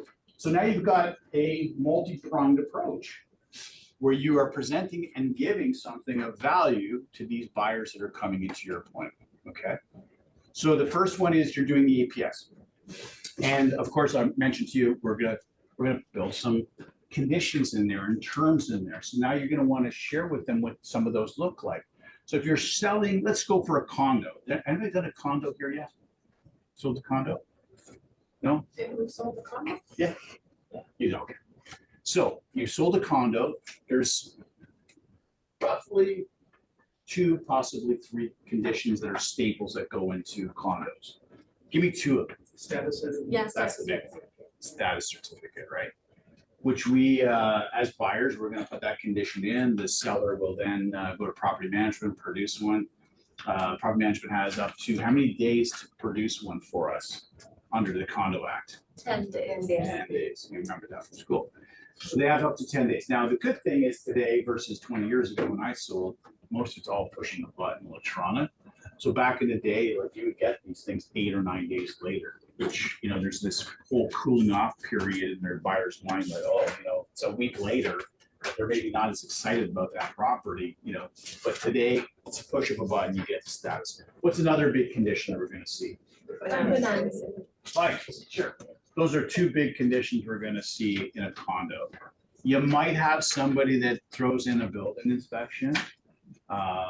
Unlikely, because in a condominium, the responsibility of the homeowner, and if you took our room here as an instance out of the condo, is ceiling to floor, wall to wall. What's inside of that envelope is my responsibility as the homeowner. Generally speaking, what's behind all that? Management. Is management, right? Which is what you're paying for your maintenance. Now there are some that do not. And homeowners do have responsibility for what's behind the walls in some condos. That's why we get these status certificates done. And we send them to the buyers Who goes and interprets that for our buyer? Lawyer. Lawyer, we don't, okay, so never do not give accounting information or advice with the budgets or the P&Ls, like that's for the lawyer to give that interpretation and opinion, right? Now, if we sold a house, we're gonna have financing, right? That's pretty much a staple. If it's a regular house, cookie cutter subdivision, we're probably gonna do a building inspection. If we're not doing any conditions, a buyer says, I don't want to do any conditions, I believe it's AREA Form 127. Let's get that signed, and that's the form that they signed acknowledging that they're not putting conditions in. So you want to have evidence to justify that you had the conversation, and if they choose not to, protect yourself. So have that form. Can you just double check, just Google AREA Form 127, and that's the number of it. Pardon me? I was just noting 127, if there's no Yeah. condition, if there's no inspection. Any condition, so you could be inspection, could be status, could be a well, septic, water, if it's a country property. But this is their signature stating that they understand the risks inherent in not going with condition. I would also back that up with an email to them or a text. And I'd actually go as far as in your agreement person sale, put the clause in, cross it out and have them initial it, okay? So essentially you're building in 3 protective barriers for yourself. AREA form, is it 127 now? Yes, yeah. Okay, so AREA 127, put the condition in the agreement, have it crossed out, have the buyer initial it, and send them an email or text. You've got 3 areas of evidence where you've had that conversation with them. Again, because I do a lot of lawsuit stuff, I see that come through. And the realtor that protects themselves, they can't make the allegation that we didn't have that conversation to protect. Okay. So we also have in my CETO, we're going to talk about professional services and partners. And my first one I talk about is lenders. So as a registrant, as a professional realtor, we do not want to put a buyer in our car or go out and show properties until we can determine what their capacity and capability, those are 2 important words, their capacity and capability to purchase real estate is. Do you understand that? Very, very critical. Never take them out in your car. This is the key part of the qualification part.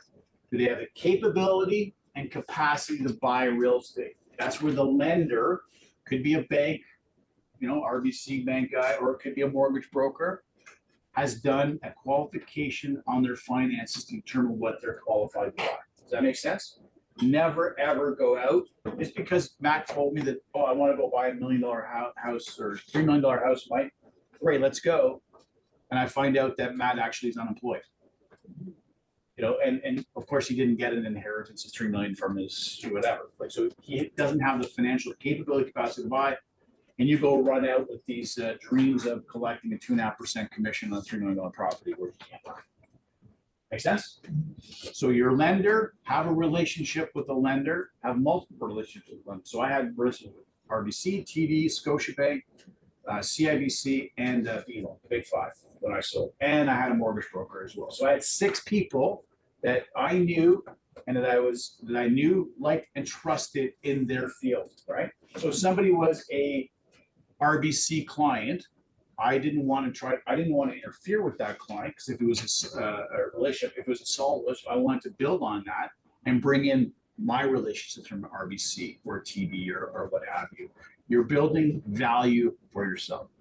Then you want to have a lawyer, a relationship. And so we've always been taught, and I agree with this, that if you're going to recommend a lawyer, you should probably give 3 names, right? You should give 3 names for anything: building inspector, mortgage person, lawyer.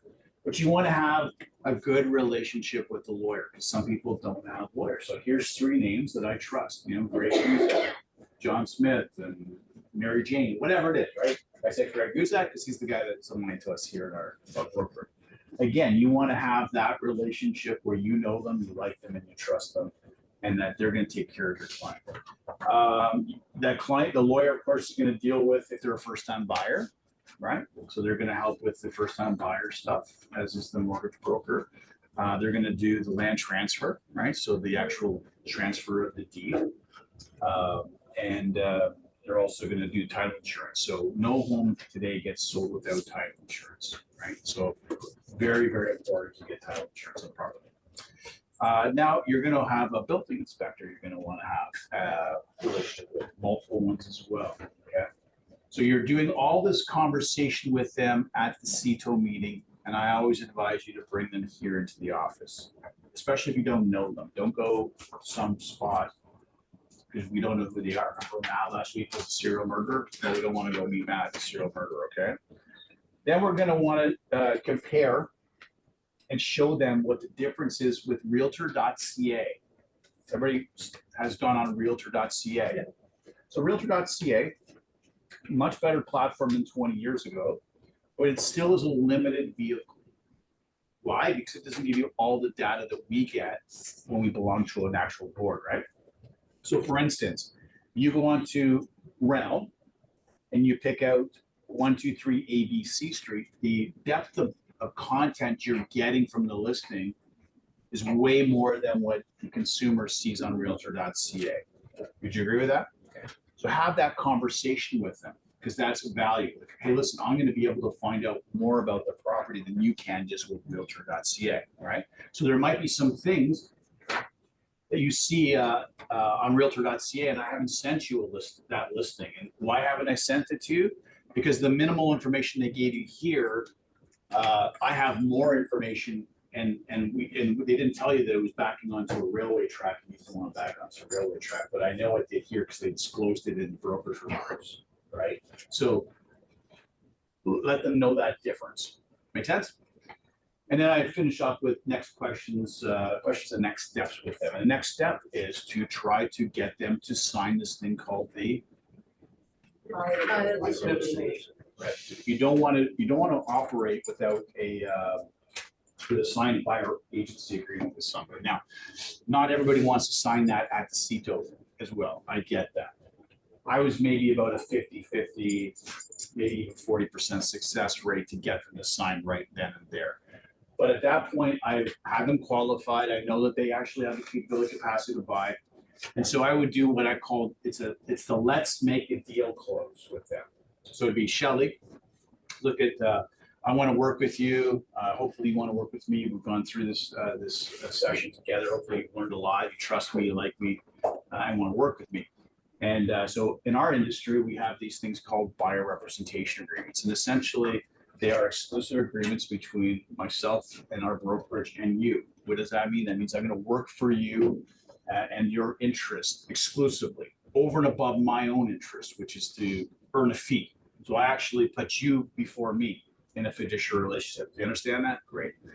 And so to go forward, we ultimately have to make a decision. You know, are you going to be my client or not going to be my client? And so this document here, I know it's multi-pages long. I'll make a deal with you. I'll go and take you out and show you a couple properties. And at the end of it, now you're going to see me in action. We've met here. At the end of that, we'll make a decision together, whether you want to actually work with me exclusively or not. And what your answer is, either way, I'm okay with it. The worst thing that will have happened, Shelley, is we met tonight. I'll go show you a couple of properties. And if it's not a fit for you, that's great. We'll part ways and we'll shake hands. Is that a deal? So I'll take you out. I'll show you a couple properties that meet your criteria. But at the end of the showing, Shelley, I'm going to say, hey, Shelley, do you want to work exclusively with me and my company? Okay, is that good? Let's shake, I literally would shake their hands. That's my let's make a deal. To get them to sign it, if they wouldn't sign it at the CETO, that was my goal, get them to sign it at the CETO, okay? Now, the vast majority of my referrals that came in, they signed because they were already referred. That was 100% actually. It's the people I didn't know. They called me on a sign I had, they called an ad I had. They were complete strangers to me. I was around 30-40%, I would say, is getting to sign the buyer agency agreement. The vast majority I had to just let's make a deal.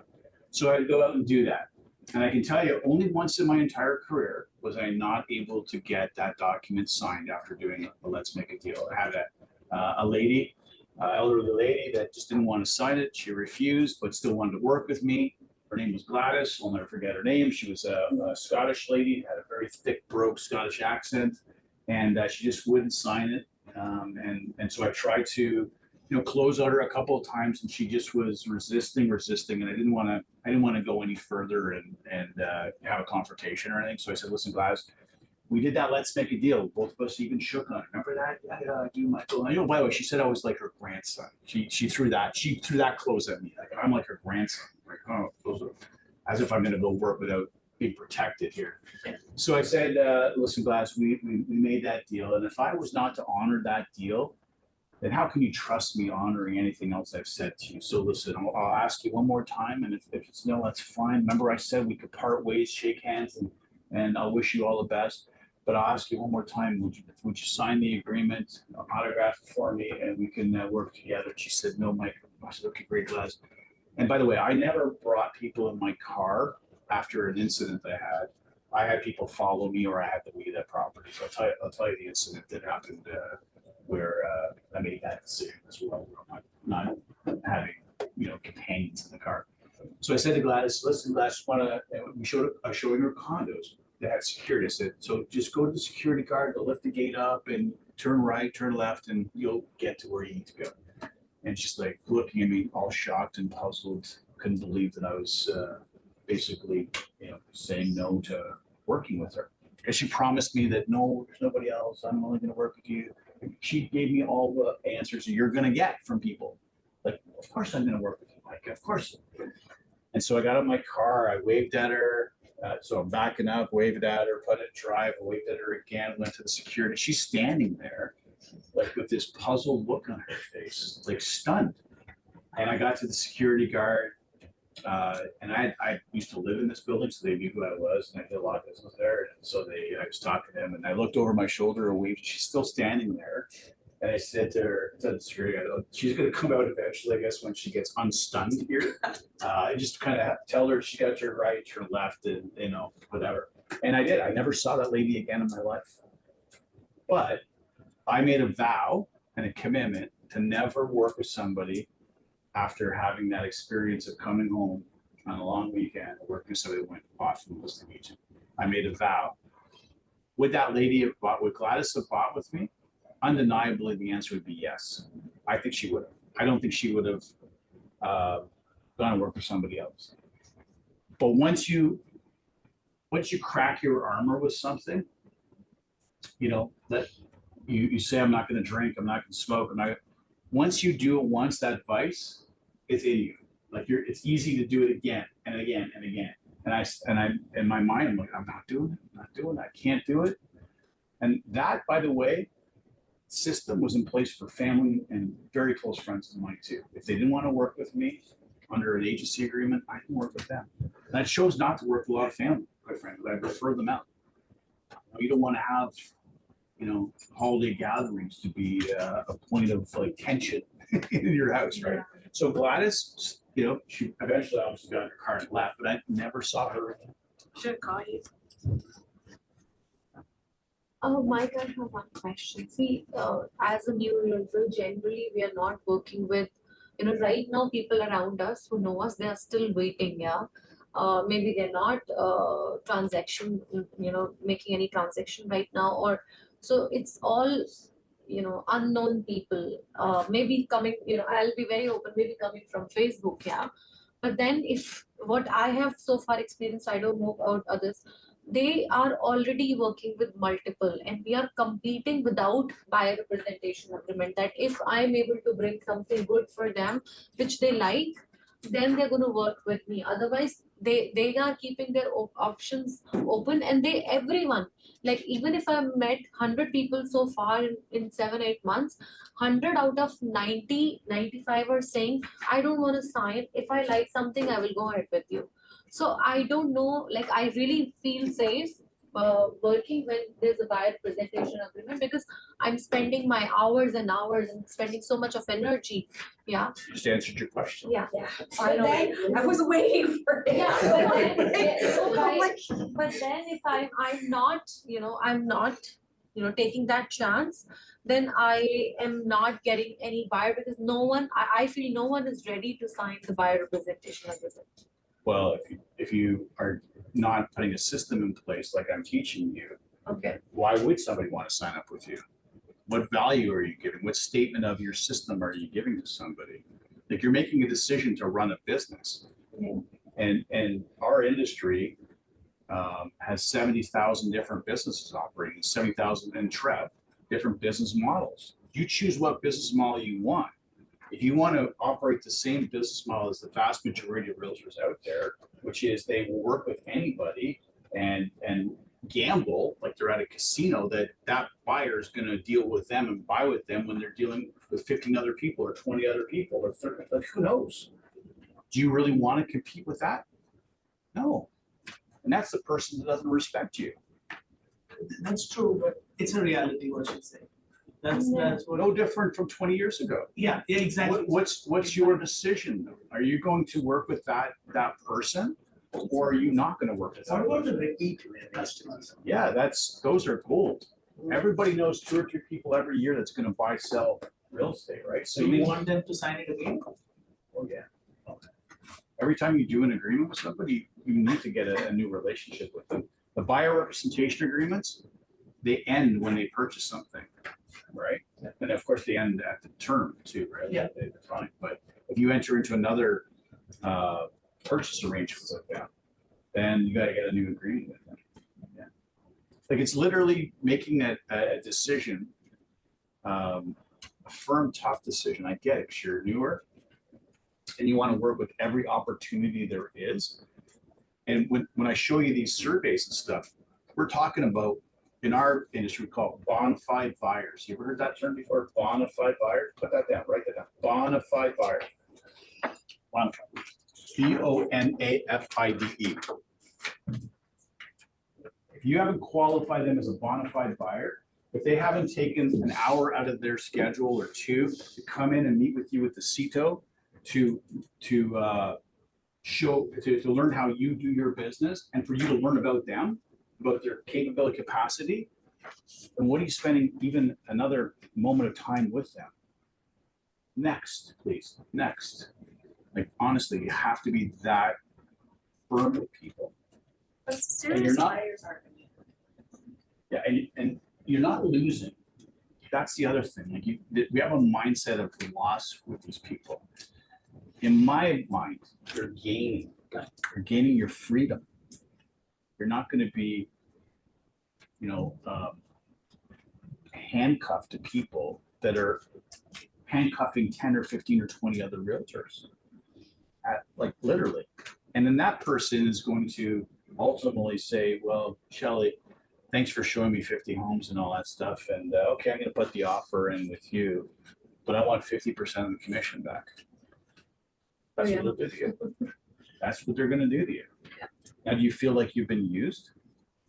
The first question I asked you in the course is, why did you get into the business? And they were all positive responses, weren't they?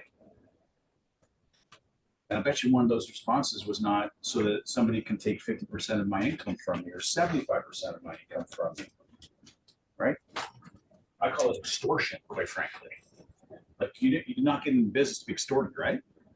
You got into business to build a business that's of value to not only you, but the people that you're going to be servicing. So, you take a look at our brokerage.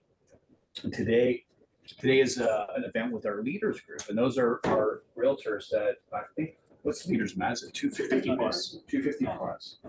And 250 plus to like $7-8 million. We have realtors that are selling residential real estate that make that kind of money in our company, right? So you have all points between.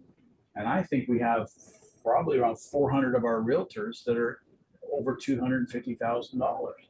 And I will guarantee you the vast majority of those, like 90% of those people are not cutting commissions, are not giving back 50% or 25% even. Maybe they'll give them, $500 or $1,000. They're not doing it. And that's the peak of our office here, our company. Those are the ones that are doing 30, 40, 50 deals a year to make that kind of money. Like in this office here, we have people making millions of dollars selling residential real estate and not giving it away. And I can tell you that with all certainty because I sign all the trades for this office. Like any of the trade reports that you do, any of the deals, I can see what you're doing. I don't go and criticize people when there's odd times where I will see like a big rebate or something. I'm like, wow, that's crazy. Like, why would you give away all that money, right? But I get to see it. And I can tell you the vast majority of our realtors are not giving the money away.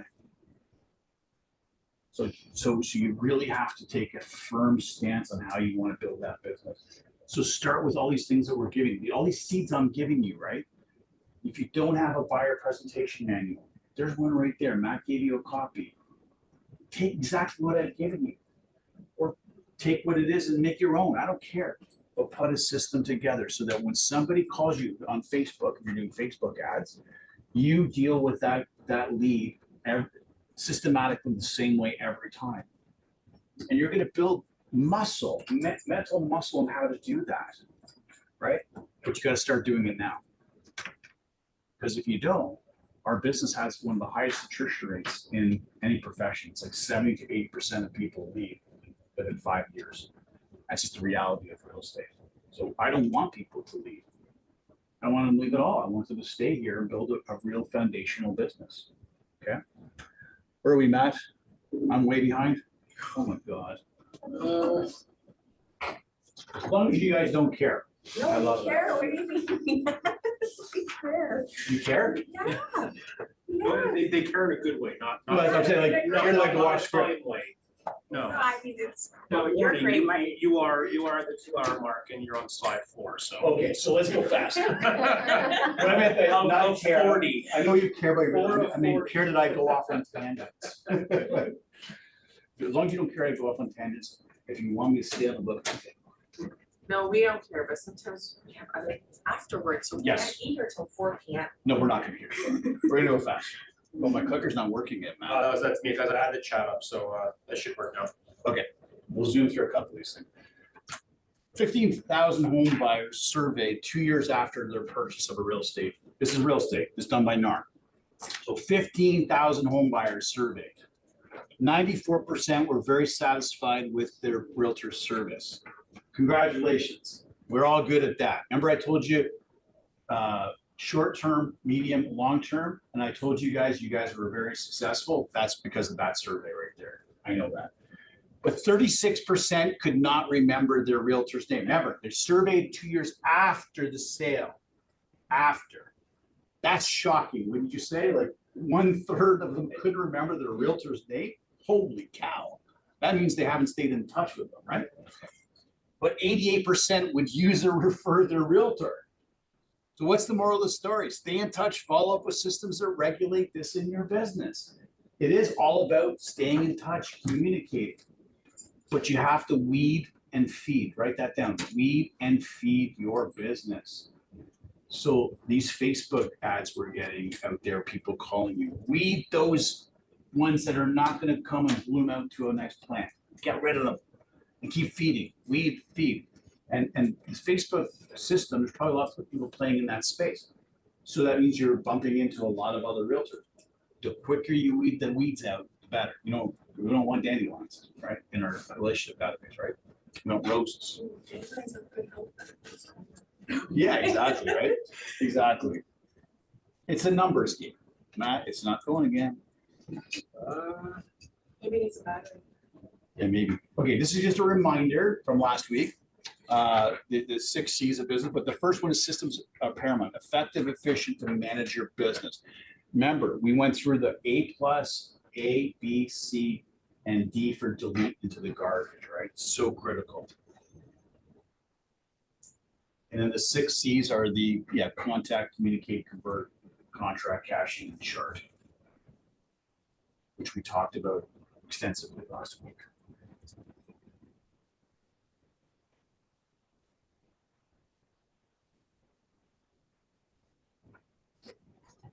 Yeah, I can work through all this stuff. The next, there's a slide that I want to, my psychology slide, I want to do some stuff.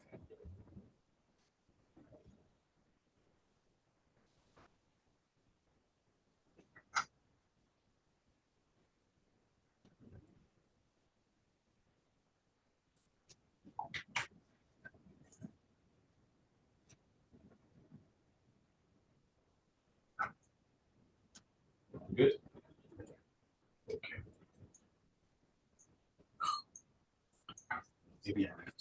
Might just be distance, I just remove my. Okay. Sphere of influence, there's nothing to write on here. We talked about this last week.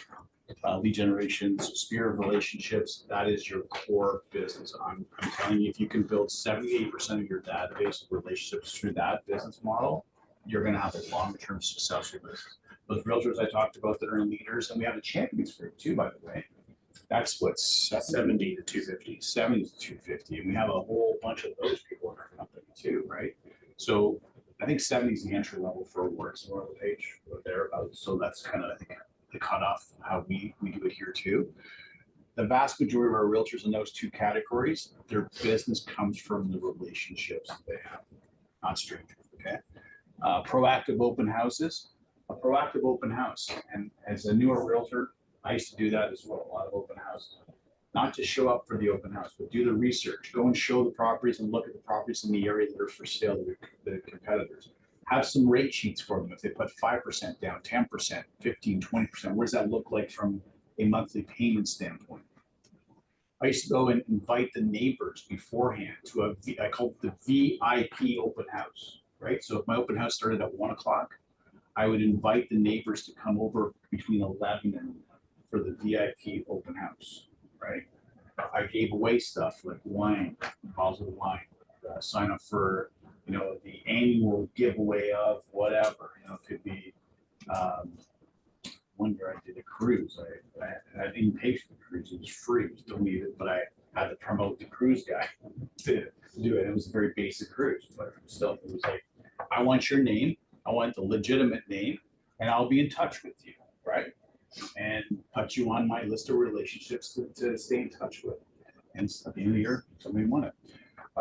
You got proactive web-based stuff, social networking, traditional advertising. I found a whole bunch of my old traditional advertising stuff a couple weeks ago. I showed Matt some of them, and he had a lot of my stuff. I was a little baby back then. Cold calls, warm calls, educational events, communities, but this is big for us right now. And we support this big time in our office, the educational events. So we'll have realtors that will book out this room and do first-time buyer seminars, or senior seminars. You figure out what your niche is, and we'll help you execute it. Okay. CETO them all. What does CETO stand for again? Please do it for your own safety and security. Okay. Understand this is a psychology thing. Understanding the prospect's feelings. So before we go into that, I just wanted to give you a very simple, basic scientific model of the brain. Okay, so we got our brain that sits inside of here, and this is not neuroscience graduate degree level. This is very basic. So we have two kind of constructs in our brain. We have a logical side of our brain and an emotional side of our brain. Very simple. Those two interact with each other to create what's called our behavior. Okay, out of our behavior is our consequences. So if you think logical, emotional, so brain, logical, emotional, okay, these things merge into the behavior. This is what we're actually going to be doing, and our behavior creates consequences. So in our business, if we wake up with behavior where we're coming out and we know we're unemployed and we're going to go out find people that want to buy, sell, or refer real estate, the consequences of that behavior every day, compounding every day, will be, you're going to get transactions. Would you agree with that? If you go to the flip side, you wake up every day unemployed, but you do nothing. So your behavior is a reactive behavior, or a procrastinating behavior, not a proactive one. What are your consequences going to be? Staying on it. Then you're going to ask why there's no traction in your business, and I'm going to say to you, what'd you do yesterday? What'd you do last week? What'd you do last month? Okay. So remember, logical, emotional, and for us too, we're dominated by what side? Individually, human beings. Emotional side. Like that's why companies spend so much in the marketing departments to trigger an emotional response from you to go buy something. They're not tapping your logical. Well, if you buy this couch, you're going to get 15 years out of it based upon sitting on it 10 times a day and your body weight.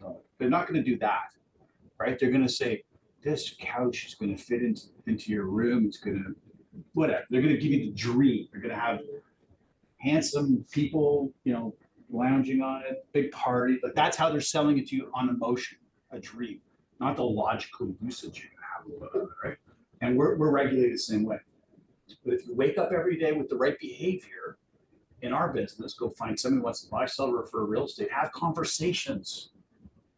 The consequences are you're going to do transactions. End of story. Okay.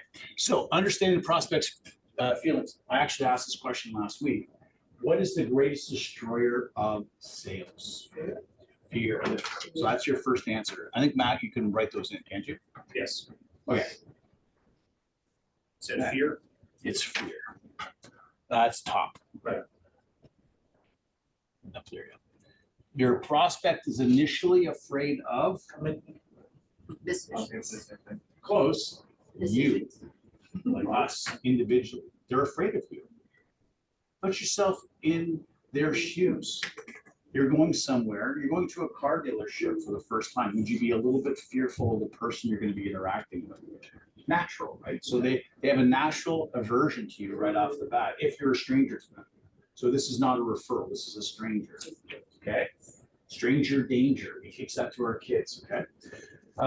Number two, your prospect is afraid of making a Decision. close. Decision. Mistake, yeah. Nobody wants to make an error or mistake. Next one, your prospect is afraid of being Food. Cheated. on that front, lied to. Lied to.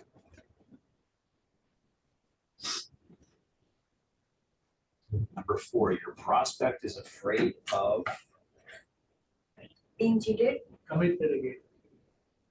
in this cheated. being cheated. Okay. Well, it's kind of a commitment in this respect, incurring debt because you're making a commitment to the debt and your mortgage, right? So it's incurring debt.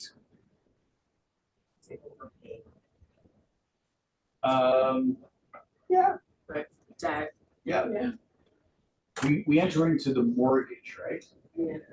Do you know what mortgage really means? Yes, That's it. Mort. It's French, right? Mort. Means death. I'm half French. My mother's 100% Acadian French. So I used to be bilingual. I can understand it, but I can't speak it. But yeah, it's a commitment to death is your mortgage, right? So people, when they sign that incurring debt, that's kind of what they're thinking. Oh my God. Back in the day, we used to sign, well, we didn't, but centuries ago, they signed in blood. That was, they signed their name for mortgage. And in my career, we used to sign under, we sign today under seal, like there's that little black dot. But when I started selling 30-something years ago, we had to buy the seals from my office, something. And we affixed the seal and we made them sign through that seal. It happens like in many countries. Yeah, exactly. All right, so we've got number five. Your prospect is afraid of losing Freedom. reputation or face, like being embarrassed. So they're afraid of losing face or reputation.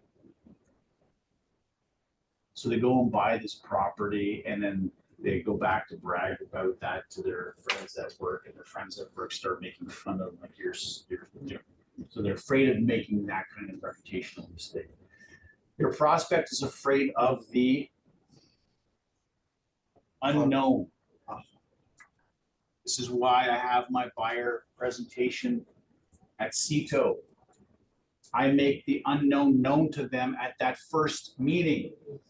Write that down. Make the unknown known to them.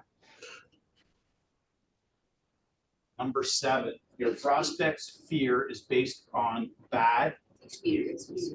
experiences. Second word, past experiences. Bad past experiences. They dealt with a realtor that maybe didn't do a very good job. Your prospects fear is based on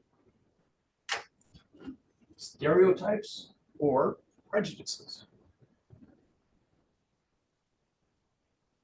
They've heard a story about a brokerage that stole money from a trust account. They heard a story about a realtor that Well, I didn't say that, Just saying stuff, you know? But, you know, these things exist out there, right? That's the prejudice that, well, you're all must be like that, but we're not, okay? Again, it's a whole process with people that educate. Number 9, your prospect's fear is based on third-party information. That's mom and dad, that's their friends at work, that's the guys that I played hockey with on the hockey team. They're all experts in real estate. Yeah. You'll never not find an expert in real estate. Yeah. So they're getting bad information. Number 10, your prospect's fear is increased by the fear words, which are on page whatever in our workbook. We're supposed to put that number in that.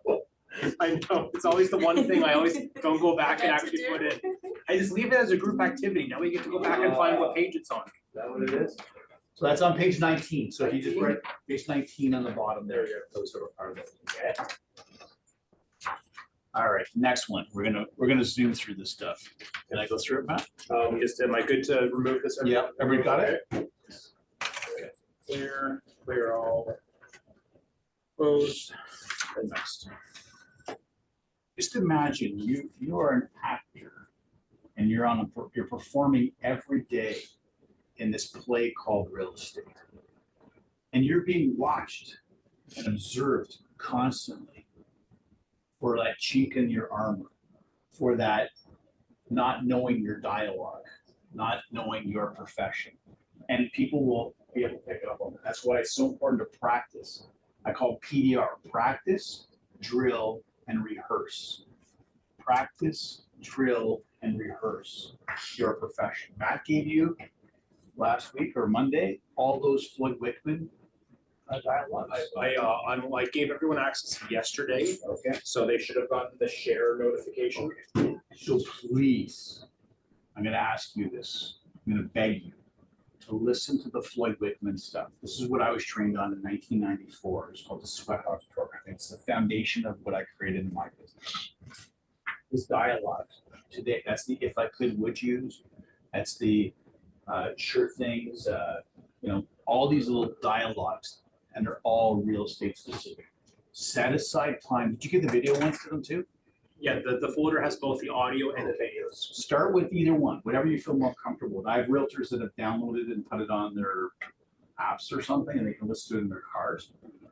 I personally would listen to Floyd's words for an hour or two every day when I started in the business to make those words natural to me, to ingrain them inside. So they were not like a dialect, they were totally natural when I shared them with people, okay? But you need to have that as your foundation. All right, we went through all this last week, but if you want to just fill in the blanks, remember, segment your list, A plus, A, B, C, and what do we do with D's? Delete. Thank you. Qualify them, financial motivation. This is where you're doing your CFA with my manual, okay? If you don't set the rules, the ground rules from the beginning, you're gonna be run ragged. They're gonna take advantage of you. You're gonna be pulled in 1,000 different directions. And if you're working with 5 buyers that are doing that to you, you're gonna go crazy. It's not the way to do business.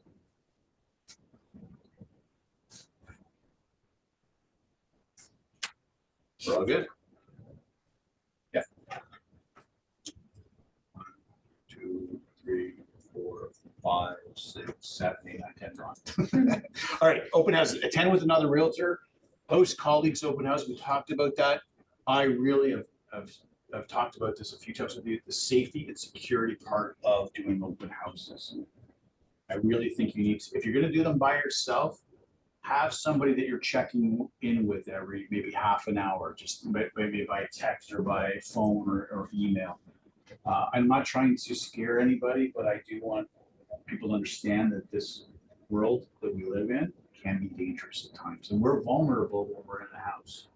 When you're doing an open house, yeah, I talked about the exits and stuff. Never turn your back on somebody in an open house. Always have them face to face, and you should always be closest to the exit in case you need to exit. And it has happened. Okay. Be prepared. one of my favorite quotes is in the book Don Quixote. Ever heard of Don Quixote? Okay. A man who is prepared has his battle half fought is a quote from that book. Sounds very similar to what you would read in The Art of War by Sun Tzu, which was written thousands of years ago. A man who is prepared has his battle half fought. If you're not prepared, you're starting from scratch in your battle, whatever that battle is. So be prepared. And if you're doing open, know the neighborhood, know the comparables, know the numbers, the financing, what does it look like at 5%, 10, 15, 20%. Do you currently have a buyer representation with a realtor? That's a standard question we ask, right? Good question to ask. I'm going to give you a better question to ask. If this was your dream home, who would be the realtor that would put the offer in for you? Good question to ask to any buyer. You're to find a dream home, who would be the realtor you put the offer in? Versus, are you working with a realtor? Most buyers today, and you guys are in the trenches, you can tell me this, the firm is, when you ask them, are you working with a realtor? They say, no. They're conditioned to say no, because they want you to spend your time on them. You ask the question I just gave you, they're not expecting that question. This was the dream home. Who would you put the offer in with? Often. And it's not a yes, no answer, by the way. They have to actually give you a name. And that could be you or the actual person they're really working with. Sorry, you were saying that? I was saying often in an open house, you would see realtors walking in. Oh, yeah, of course. Of course. They should identify themselves. Yeah. And by the way, if you have clients that are out there working and, sorry, not work, but out there going to open houses, give them your business cards. And when they go into the open house to the realtor, say, listen, I want to let you know I am working under contract with Mike Kennelly. Here's his business card. If I'm interested, I'll have Mike give you a call, right? Don't let the realtor think that they're a prospect for them, and they're not. They're really working. Because the other realtor, if you were to do an offer, they're going to think that you sent them to waste your time. And so you're starting off on a bad footing right away. Give a whole bunch of business cards to them. Let them give the business cards to the realtors that are doing the house. Professional courtesy, as far as I'm concerned. I have a question here, like when you say the safety and security.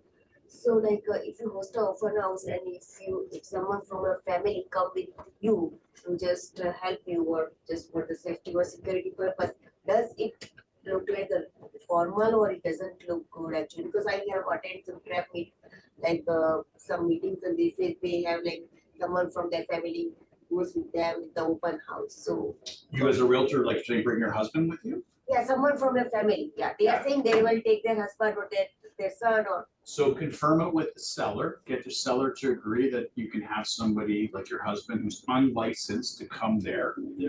Two, your husband can't be trading in real estate because they don't have a license. They could open doors and manage, the front entrance and maybe ask you to sign in the buyer. But no problem if you want to bring your husband. But make sure seller agrees to it in writing. And two, that person's not performing any function that would require a license in real estate to do. They will not answer any real estate. Correct. Correct. Yeah. I had an open house. I had a guy that tried to consult me. And, when something like that happens to you, one, you're in shock, right? So I can't imagine what it's like for a woman to go through that experience. And when it happened to me, it was an older guy, and he was like, I'm 6'1", 220, and I was a black belt in martial arts and played hockey, baseball. I'm not afraid of anybody. And this guy was probably 5'4", 5'5", maybe 160. I would have crushed him in a second.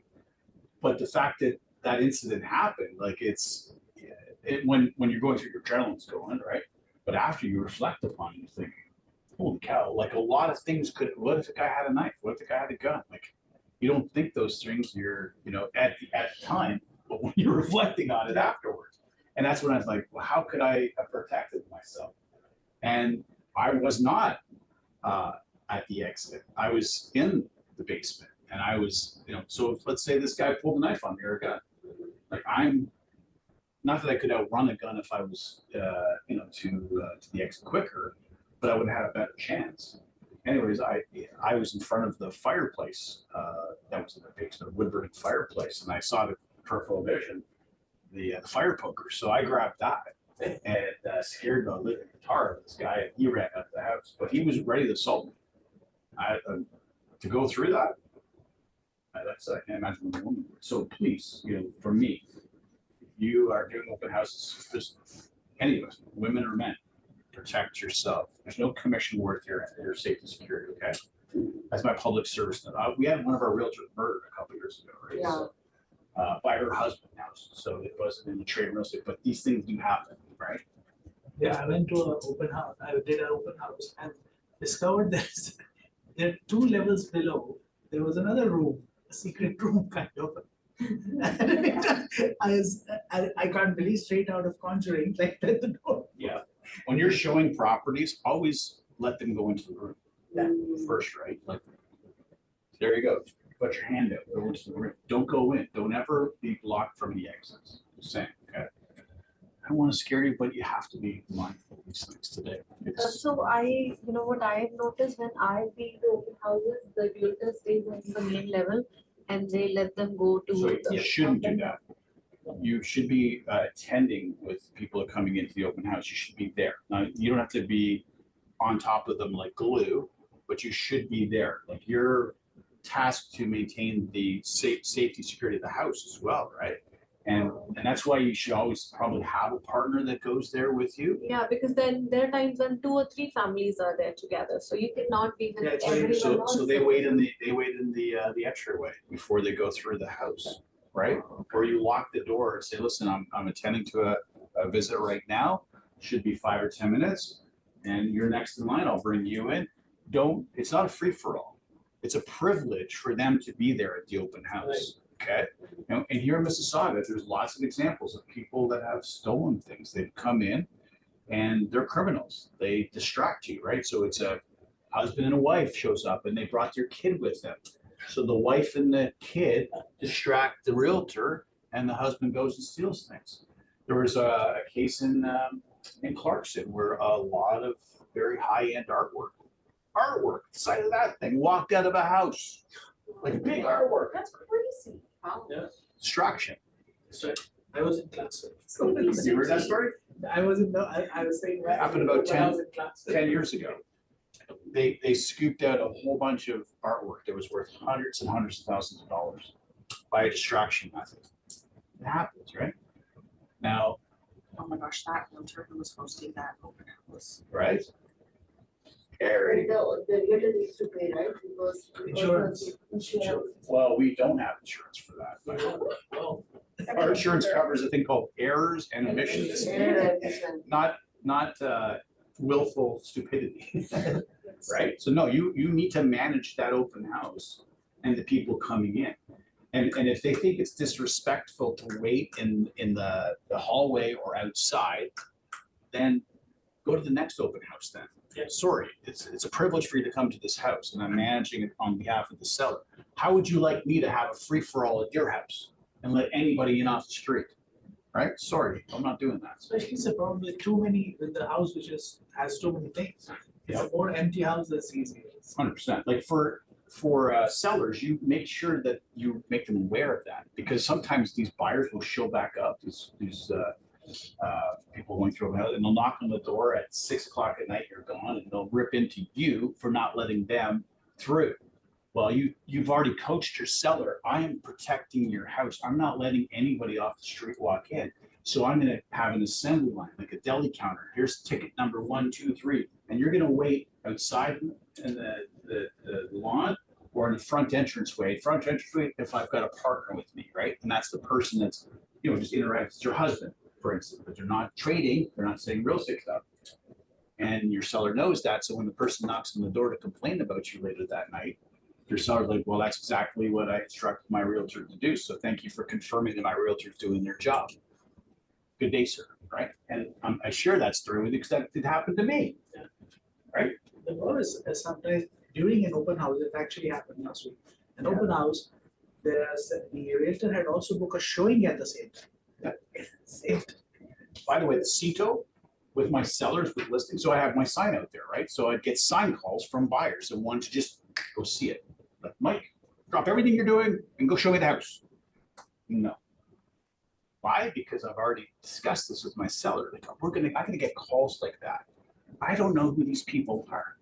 They could be Matt the serial murderer for all I know, right? They could be the guy that's been robbing people's houses in the neighborhood for the last year. I don't know. So Mr. Seller, what I'm gonna do is my system, it's called the CETO system. I'm gonna bring them into the office. And if they're not willing to come into the office, I'm not gonna go show them your property. Now, I can't prevent them from calling somebody else to go do that. But you can rest assured, I'm not gonna do that. Are you okay with that?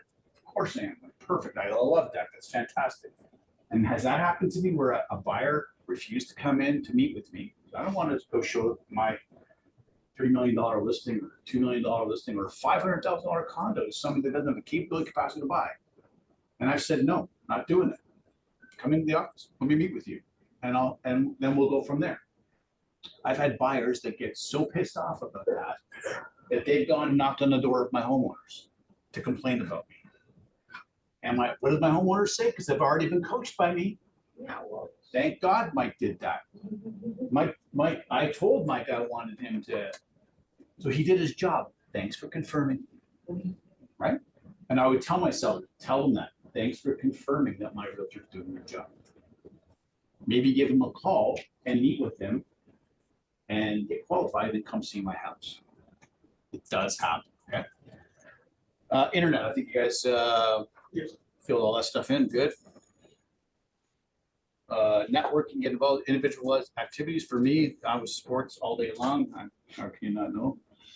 Volunteer community stuff. I volunteer a lot in organized real estate through being involved in government relations, organized advocacy work. Business conferences. So Royal Page has a sales conference every couple of years. I think the next one is in Niagara Falls, actually. So it's right in our backyard. So you don't even have to spend planes and hotels and stuff. So that'll be, I think, next year is the conference. So you may want to sign up for that. It's a really good networking opportunity. In fact, it was where I got headhunted, let's call it, back in 2002. I was selling still. That's when I went on the radar of people that had office to become a leader in the organization Royal Page. And so I met people at a conference in Halifax. So I went to Halifax for Royal Page. And a couple years later, I got hired by Royal Page Canada and became a broker from my networking and cover. I went there to meet with other agents and developed a network-wide relationship across Canada with agents, in the Maritimes out west, and they would refer clients to me, to the GTA. So I actually did business with them. Professional groups, Toastmasters, board charade, politics. Politics is my favorite thing. And so you just get out there in the field, right? CETO, we did that. So it's come into the office, need to establish why it's imperative, and they're making a great mistake. All the dialects we've been playing with today of why you want to bring them in. Do not let them talk you out of not coming in. Okay? That should be on page 29, right? Thank you. Yes. Yep. Okay. Traditional advertising, this is not what I highly recommend for anybody to do. If you look at the very bottom, 0.005% is the response rate. That is from Canada Post, a study that they did, which means that if you send out 1,000 flyers, you're not really getting any responses. You'd have to send out 5,000 flyers and maybe get 1 or 2 responses. Okay. Limited response, more for image and branding, very expensive compared to result. Your vendors do expect you to do it. And I would say it's mega realtors that are primarily ego driven. We can always probably in our mind think of those agents that are doing that, right? But it's a very expensive method of generating leads.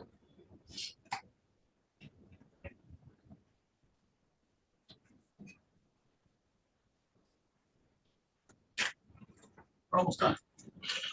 Traditional advertising. Qualifying buyers. What is their motivation? Are they working with another realtor? ask the standard question, are you working with another realtor? They're gonna say no, they're lying. Or you can say, if this was your dream home, or if we found your dream home, who would put the offer in for you? Stops them dead in the tracks. They're not expecting that question. Do not become an Uber driver or a taxi cab service. Always get the buyer agency agreement signed. You have nothing to protect you unless you have a buyer representation agreement signed. At least if that's signed, you have the possibility of making a claim in court for your fee or filing arbitration with Trev if it's an arbitration type of claim, right? But if you don't have anything signed, you have nothing. Okay? Motivation, what is the reason for buying? Are they currently homeowners or renters? Determine if they are only researching the market. Invest your time in prospects that want to and are in a financial position to purchase. That's the capability, capacity to purchase, right?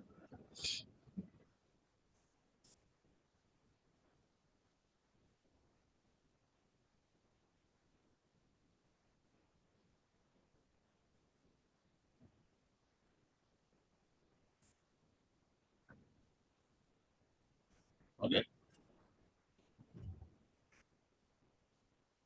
Yep. Yep. Next. Yeah, we definitely got to get the battery. It's just distance. It's distance. Okay. Working with realtors, this is all the Tressa stuff, which, you know, if you ever want to deep dive on that, I geek out on that kind of stuff, so come talk to me.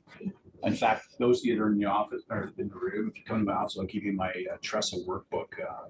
I wrote a little book for the company. It's like 18 pages about all the new regulatory changes and all that kind of stuff. And Matt, you can send the, I'll give you a copy of the PDF and you can send it to people at home too. Okay? Yeah. Needs and wants, marketing type. What is more imperative, getting the property you want or getting a bargain? So Shelley and I had that conversation earlier today. I want a deal, right? Well, the other word for that is bargain. That's actually a question. You know, when we talked about that, I said to you, well, what does that really mean? Yeah. Right? What's a bargain to you? What's a deal to you? Or do you really want to get the property you really want? Like, what's more important? Finding the dream home or getting a bargain, getting a deal? I don't get it. Well, what does that even mean? The definition. A buyer policy, determine when and where to meet. Take charge and set the narrative. Have an agenda and give prospect a copy. This is the buyer presentation package that I've already sent around to you. I told you about determine when and where to meet, right? And I remember I told you that I didn't have buyers in my car, and that stemmed out of I had just purchased a brand new car, and I had this couple in my car with their little kid that was hungry and they wanted to go to McDonald's. Now my car was so new it still had the new smell. You know the new smell of the car? That's how new it was. And so we went to McDonald's and the kid ordered a Big Mac, and they're sitting in the back seat of my brand new BMW. And they bit into the Big Mac, and if you've ever seen, sometimes Big Macs can explode, right? And the whole thing was exploded in my back seat. I was very angry, but I kept my composure and made that decision right from there that I would never, ever have people in my car again. So did it lose the new car smell after that? Yeah. And there was another part of the story. Matt's laughing. I'm not going to share the other part of the story. There's another part that. Anyways, You'll get to it eventually, maybe. all right. Should I tell him? No, I guess. We Yeah, tell us, from the tell us next it. one. So these were a referral. A friend of mine, I coached his kid in hockey, owned a company that was a psychology company that did research for businesses. It's called Industrial Organizational Psychology. And the lady was one of his doctors that was on staff doing research and stuff. And she, her partner was another lady. And this is 20-something years ago. And so, you know, we don't live in that world anymore. It's a much more inclusive world that we live in, right?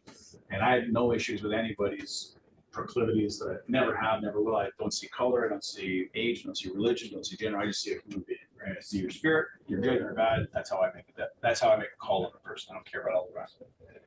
Anyways, so they were, you know, a mixed couple, but there was this 10-year-old kid that was with them. So in my mind, I'm thinking, well, maybe she was married before, right?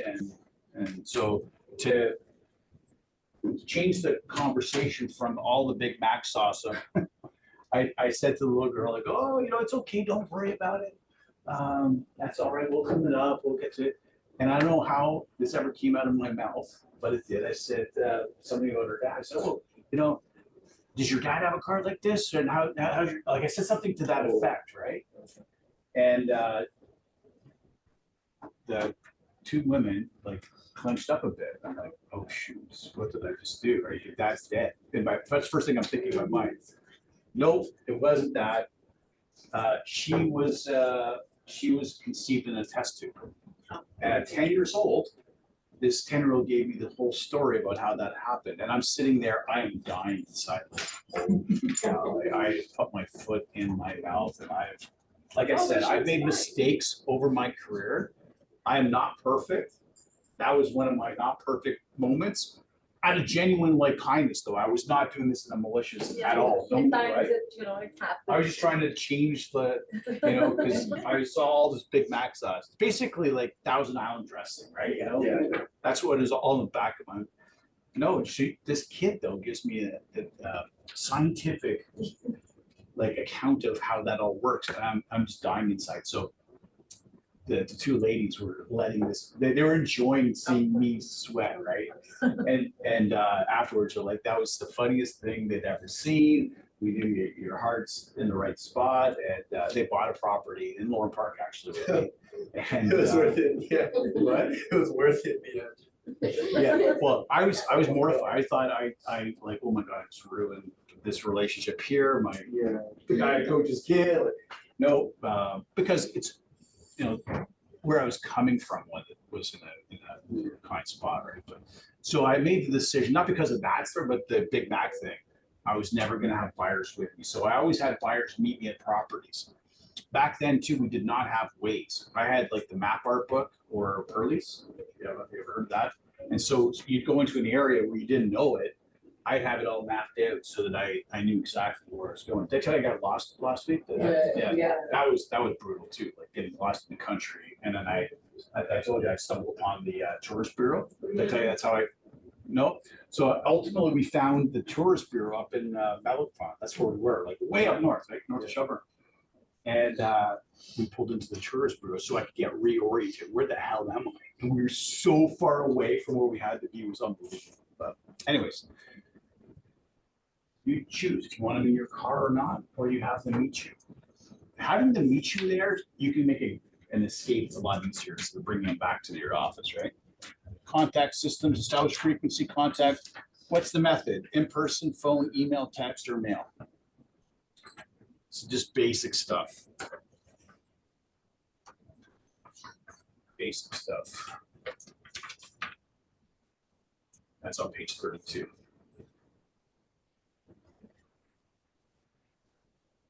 We're almost done, trust me.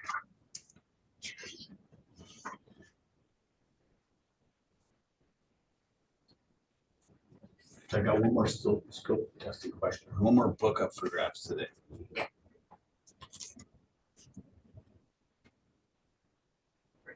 This one is market conditions.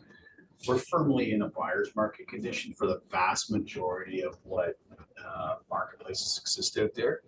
So a buyer's market is considered to be around 4 months or more of inventory, just from a basic generic point of view.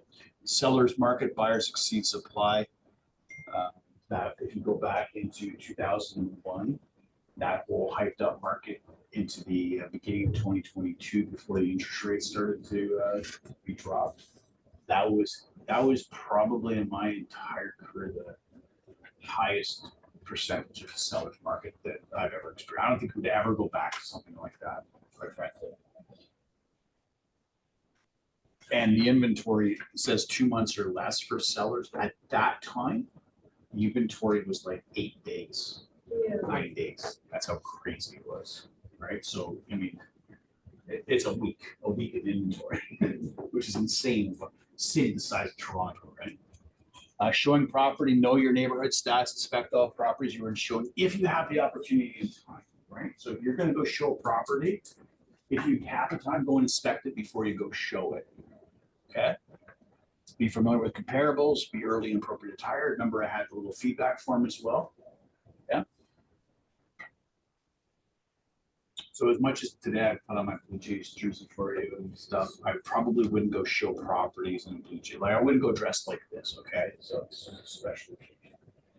Now, if you're selling cottages and stuff like that, which I have done, I actually sold a few cottages up in cottage country with another realtor's assistance because I didn't know specifics of the marketplace. I went up there, you know, casually business dressed, but they were in flip flops. It was crazy. I was like, this is shorts. One of the showings we went by boat. This was boat access only, which was kind of neat. Yeah, freehold properties. Know how to access the property, lockbox code, security system. If there's these are basic things I know, but sometimes even us experienced ones don't realize how to deal with a lockbox or the electronic ones, right? Or a security system. So yes, I did set off a security system where the cops showed up. I didn't know how to turn it off, and so that was fun. Yes, I let pets out, and I had to wait around to get the pets back in. Cats, you know, 2 cats. One went over my shoulder, one on below. 5-acre property or 4-acre property, and I had to wait to get the stupid cats in. Yeah, and I knew they were there.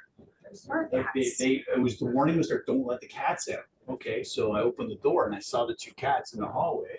They were not supposed to take them off? They should have, but they were right waiting for me. And so I was like, and I love cats.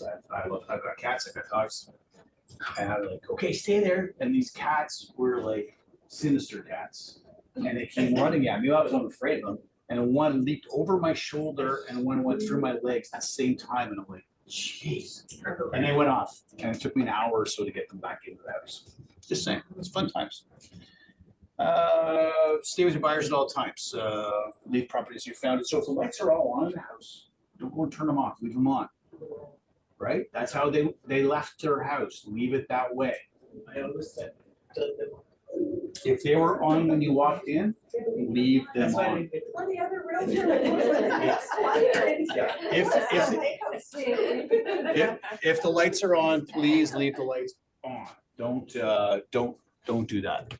And I'm gonna give some advice to every one of you. Never, ever, ever give out the lockbox combination to your client. It happens. And you're gonna get fined probably $5,000. And you might even be referred to the police now. That's how serious this is. The fines are actually, there's a couple that are around 10,000 now to give out the lockbox combo. Do not do it. The next step is gonna be fines and suspension of your license. Very bad. Again, it's a privilege for us to be in this business. If we can't make the appointment, cancel it too.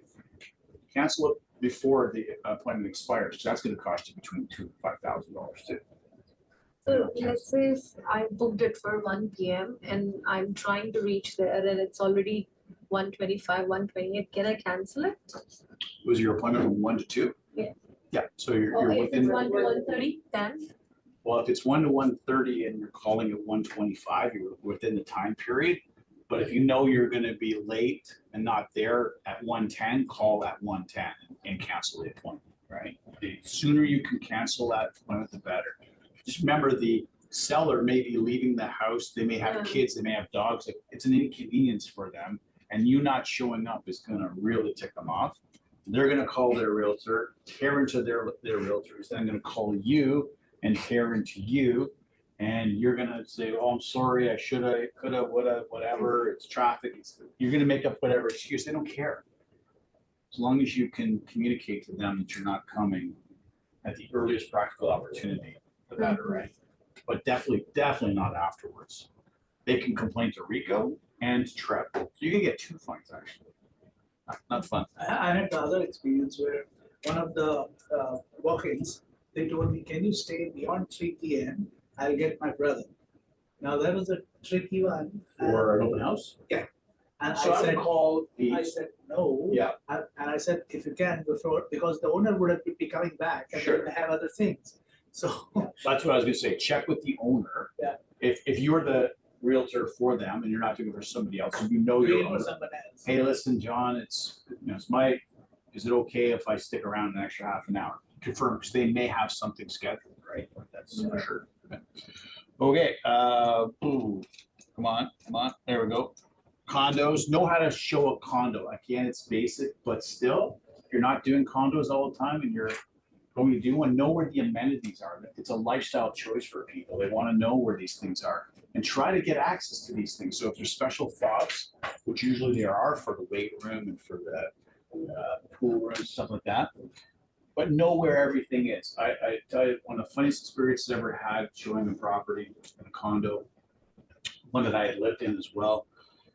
Or coming down the elevator, I had showed the penthouse and coming down. Another realtor and their clients get on. They were showing another unit, middle of the building, and we get on. I knew the realtor. Hey, Mike, how you doing? It's James. Hey, James, how you doing? Great, great, great. And you know, James still in business, very eagle-minded realtor, and you know, he was very assertively, aggressively talking with his clients about how great he is and all that kind of jazz. And so when the elevator, I mean, he was going down to the amenities, and so was I, where the pool is, tennis court, racquetball courts. All this was a full decked out facility. And so James had to be on the elevator before me, right? Like that's just the way James is. So James is like kind of pushing me out of the way, which I would have flattened too. But anyways, let him go, and he's like, we're gonna go see the amenities. Can't wait to go show you.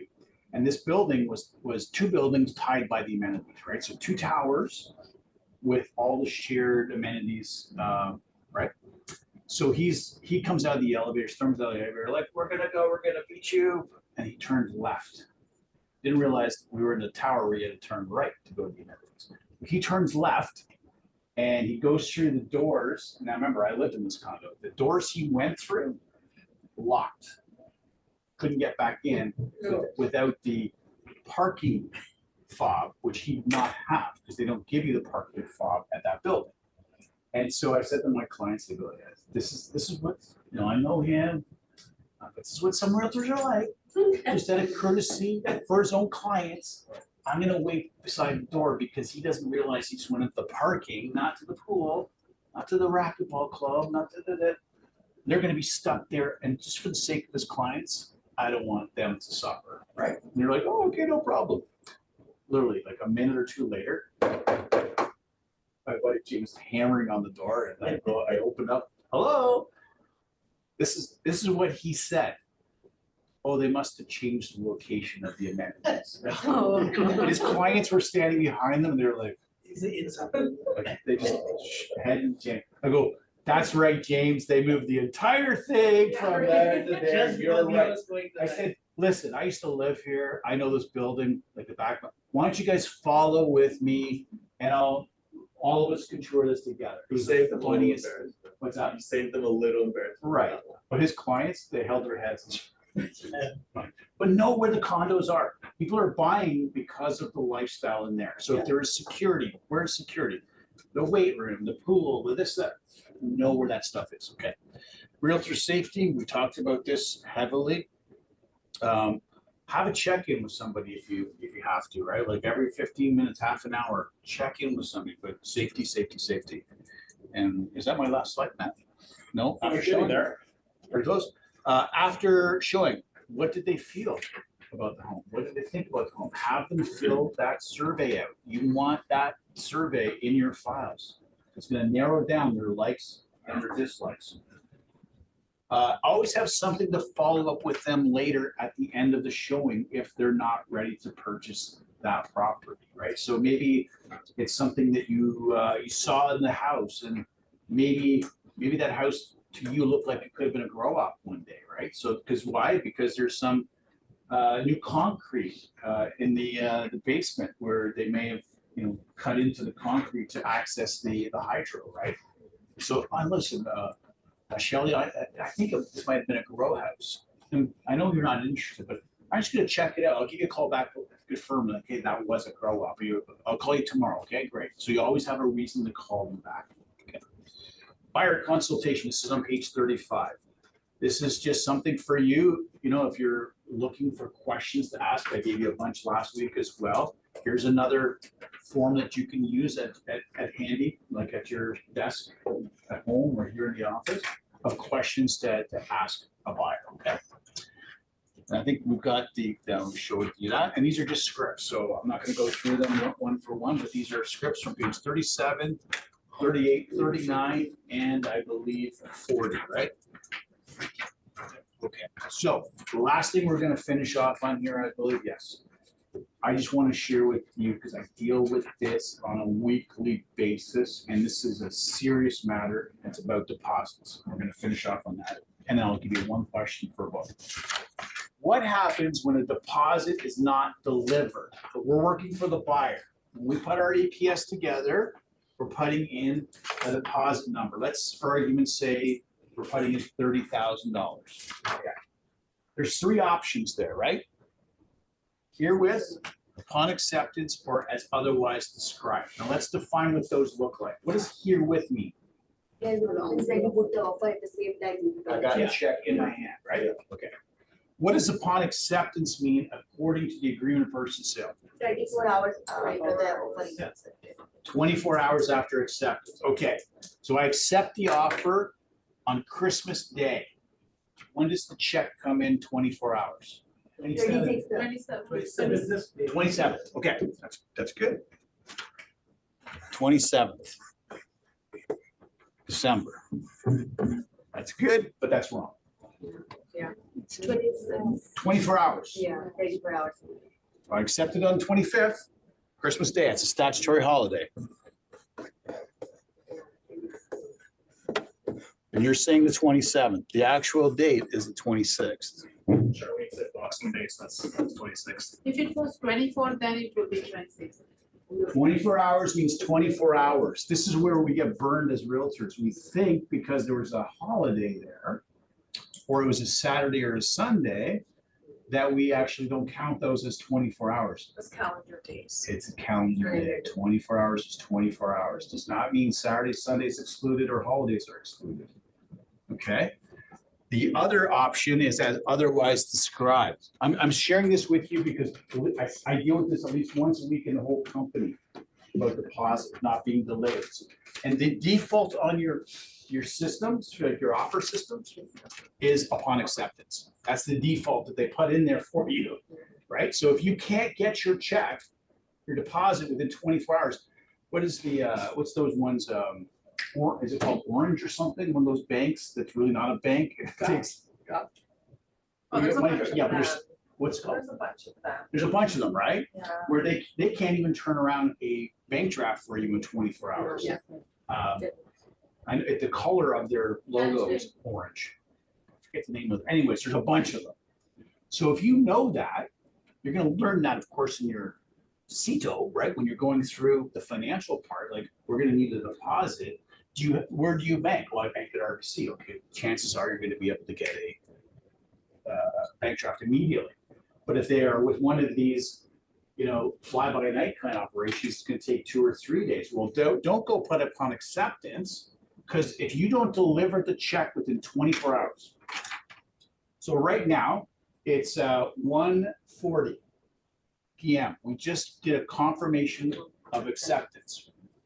When does the check have to be in, or when does the deposit have to be in? 139. 1:39. It's got to be in receipt at the other brokerage by 1:39 p.m. tomorrow. If it's 1:40 tomorrow, that offer is now in breach.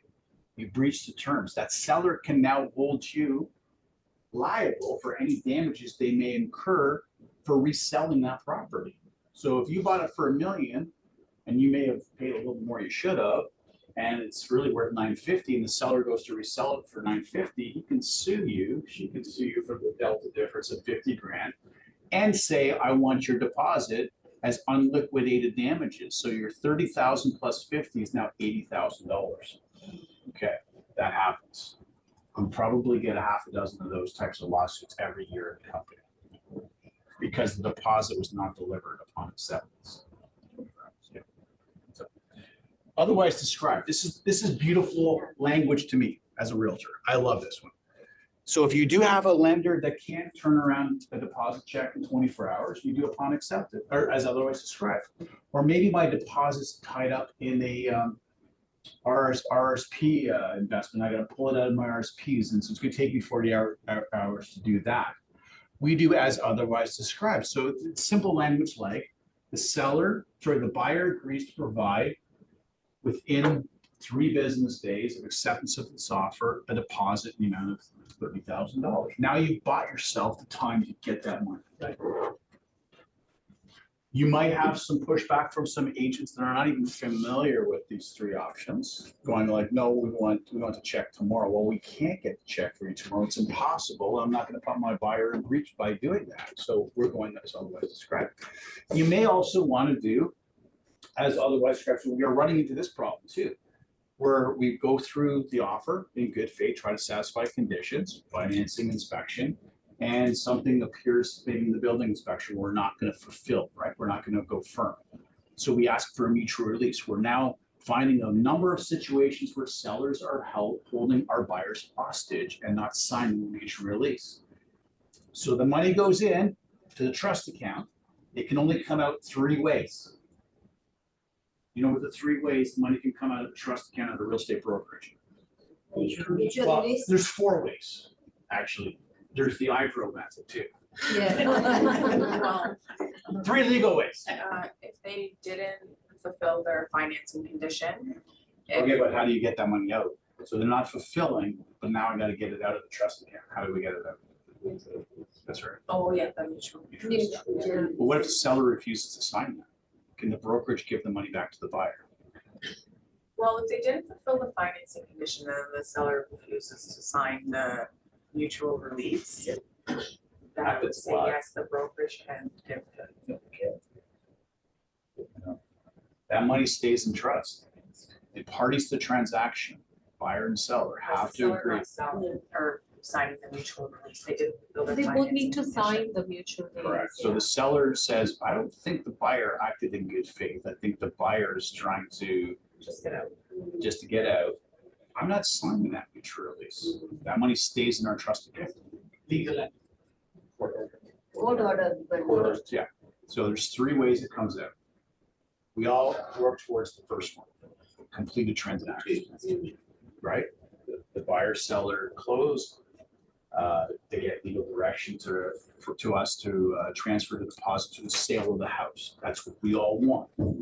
Mutual release is number 2, but both parties have to agree to that. So us as a brokerage, if we had our seller saying, I'm not signing it, I've gone to my lawyer, my lawyer says we have a claim when I was signing it, or the seller is just obstinate and not signing it, they make themselves liable ultimately to a claim. But we need both parties to sign. If we were to let that money go out without the signature of either of the parties, we become part of the problem, big time, right? And the other is a court order. So the buyer in that case has to go make a claim for their deposit back in court. How long does that take? Oh, years, could be years. It's nuts. So as otherwise described, here's an option for you to do these things. Why? Because we're talking about money that is there that we want back out after we have not fulfilled a condition, right? So do as otherwise described. The buyer agrees to provide a deposit within 24 hours of acceptance in the amount of $5,000. Upon removal of all conditions, the buyer agrees to provide a further $25,000 within 24 hours of removal. So now you put $5,000 at risk that you might have to go claim instead of $30,000. All right. Now you might get some pushback from a seller, realtor, that thinks you're not operating in good faith. Whatever. This is how you're protecting your buyer in an environment where there are some sellers who are doing this, and some of them are doing it just because they're malicious, right? They're maybe going through some problems themselves, and they want you to have problems. So be very careful about them. It's probably once a week I deal with this, and these things go off to court, right? So it's a year and a half or 2 years sometimes before these things are actually dealt with in the courts. You had a question? Yeah, so when you put the third condition as otherwise described, then the condition where should we put actually in our schedule? In your schedule. Schedule it, right? Yeah, because if you look at the section, just has a section for you to put in here with upon acceptance or otherwise described. The moment you put it as otherwise described, it's going to be referred to in your schedule. Okay, that's my recommendation. So if I was selling again, and my deposit was 30 grand or 50 grand, I would give you an initial $5,000 with the rest upon removal of all conditions, just to be safe and sorry. Okay? So I have one more question here. Yep. So, if for example, we also wanted to put the condition like home inspection and the financing condition. Like, so if we can do that, like the $5,000, like take there is a 50,000, like 5%. And I put like, as otherwise described, 5,000, like I'm 24 hours, and rest 25,000, like 10 or 15,000 once the inspection has been done or something, and then. You can do that. I would just recommend that you would provide the balance of $45,000 if you're doing 50, and 5 upon removal of all conditions, right? Yeah. Because you might not be able to, might be able to satisfy 2 of them and not the third, right? So just all of them are removed, I'm firm, I'll give you the rest within 24 hours. Yeah, and because it's a good practice, because you are not putting your clients $50,000 at least, Correct. rather than just $5,000 That's at the a whole time. point. Yep, that's the whole point of it. And like, I get to see it though, right? You may never in your entire career deal with this, but when you are, it's scary, right? So like in the iPro situation, one of our buyers did a offer on a $3 million property and gave a $200,000 deposit. This offer was done in July. If you go back, I think the announcement was like August 12th or something, or August 14th of what happened. We did not fulfill our conditions. We sent a mutual release to iPro and the brokerage the end of July, and they ghosted us. Sent another one. Well, they knew they were already going through the problem. And then when the announcement hit, we still had $200,000 sitting out there because they didn't sign the mutual release and give us the money back, right? And so we had filed insurance claim on that. And thankfully, we got the money back from the buyer. Yeah. But So it's if the mutual release is not signed, it will sit in the brokerage account correct. unless until there is a court order. Yep, and so there was one other instance where it can come out of the trust account, like a legitimate one. And this doesn't happen too often. Maybe I've seen it maybe 5 or 6 times in my whole 20-odd year career as a broker. After 2 years of sitting in our trust account with no beneficial owner of that established, so there's no mutual release, there's no court order that we've got, we send that money to the Receiver General of Ontario, which is the government. Right. So it goes there, they sit on it, and they determine then through courts who is beneficial owner. But we have to, as part of the act, within 2 years, we have to send the money to the Receiver General of Ontario. Okay, Matt, let's not go into there. I had my chat on there, so okay. Actually, that's pretty. So these are in your thing here, this page 41 and 42. These are actually from a lawyer that I sourced the consequences from a legal perspective of failing to provide your deposit on time. So, and this lawyer was kind enough to do, it's Mark Morris. He's a very famous litigation lawyer in real estate in Ontario, smart as a tack. And so this is using case law, right? So we have precedent setting situation here in Canada, right, in our legal system. So based on past court cases, new cases are formulated, right? So he uses all these past cases to substantiate these options that we have. End of story though, if we don't provide that deposit on time, there's massive consequences that could happen. I mean, a seller could say, you know what, I get it. That fly-by-night banking you used took an extra day. I'm okay with it. So a seller could actually say that, like, no problem, I'll accept your deposit late. And the vast majority do. When you get into that 1 in 1,000 scenario or 1 in 10,000 sellers, like, nope, you're supposed to do it. I'm holding you to account. I'm going to sell to somebody else, and you're going to be liable for damages. And we get those kind of lawsuits. Or just the purchaser that signs the agreement and just doesn't bring the deposit. And They just they don't change bring a their deposit, but they put their name on a APS, they're still legally liable. And it all rests in the hands of the seller. What do they want to do? Most sellers, they do this. They turn the page on to the next one. But I'm telling you, there are sellers that And I sell get to for see it. less. And they There sell it was for a, less. there was a, something that just happened, the other day, and,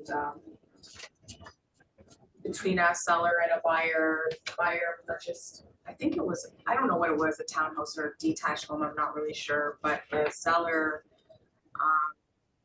sued the buyer because the buyers did not go through with the agreement and it did not close, and they resold it for less, but the buyer won because the seller had changed something in the schedule. So it became, I signed it. instead Yeah, of an I saw that. accepted offer, Yeah. and so the judge, sided with the buyer, and they were, it was just a couple days ago I saw it. I saw that. Yeah. So there's the platform called Kennelly, Canlii. This is the, What's written, do I have it there? it's written here on slide 3, it says. Oh, is that where you can read the cases? Yeah, you can search cases. So I'm actually, the next lunch and learn we do here in the office, even if you're not in our office, you can come in. It's on November 5th, I think.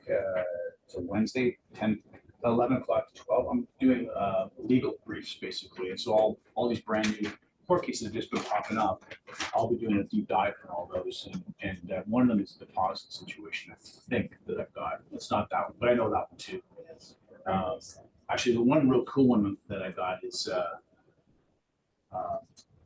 buyer sued a builder and won, which is rarely rare. But there was some nuances to the case where the buyer actually got to win, where the builder did not perform on the contract, essentially.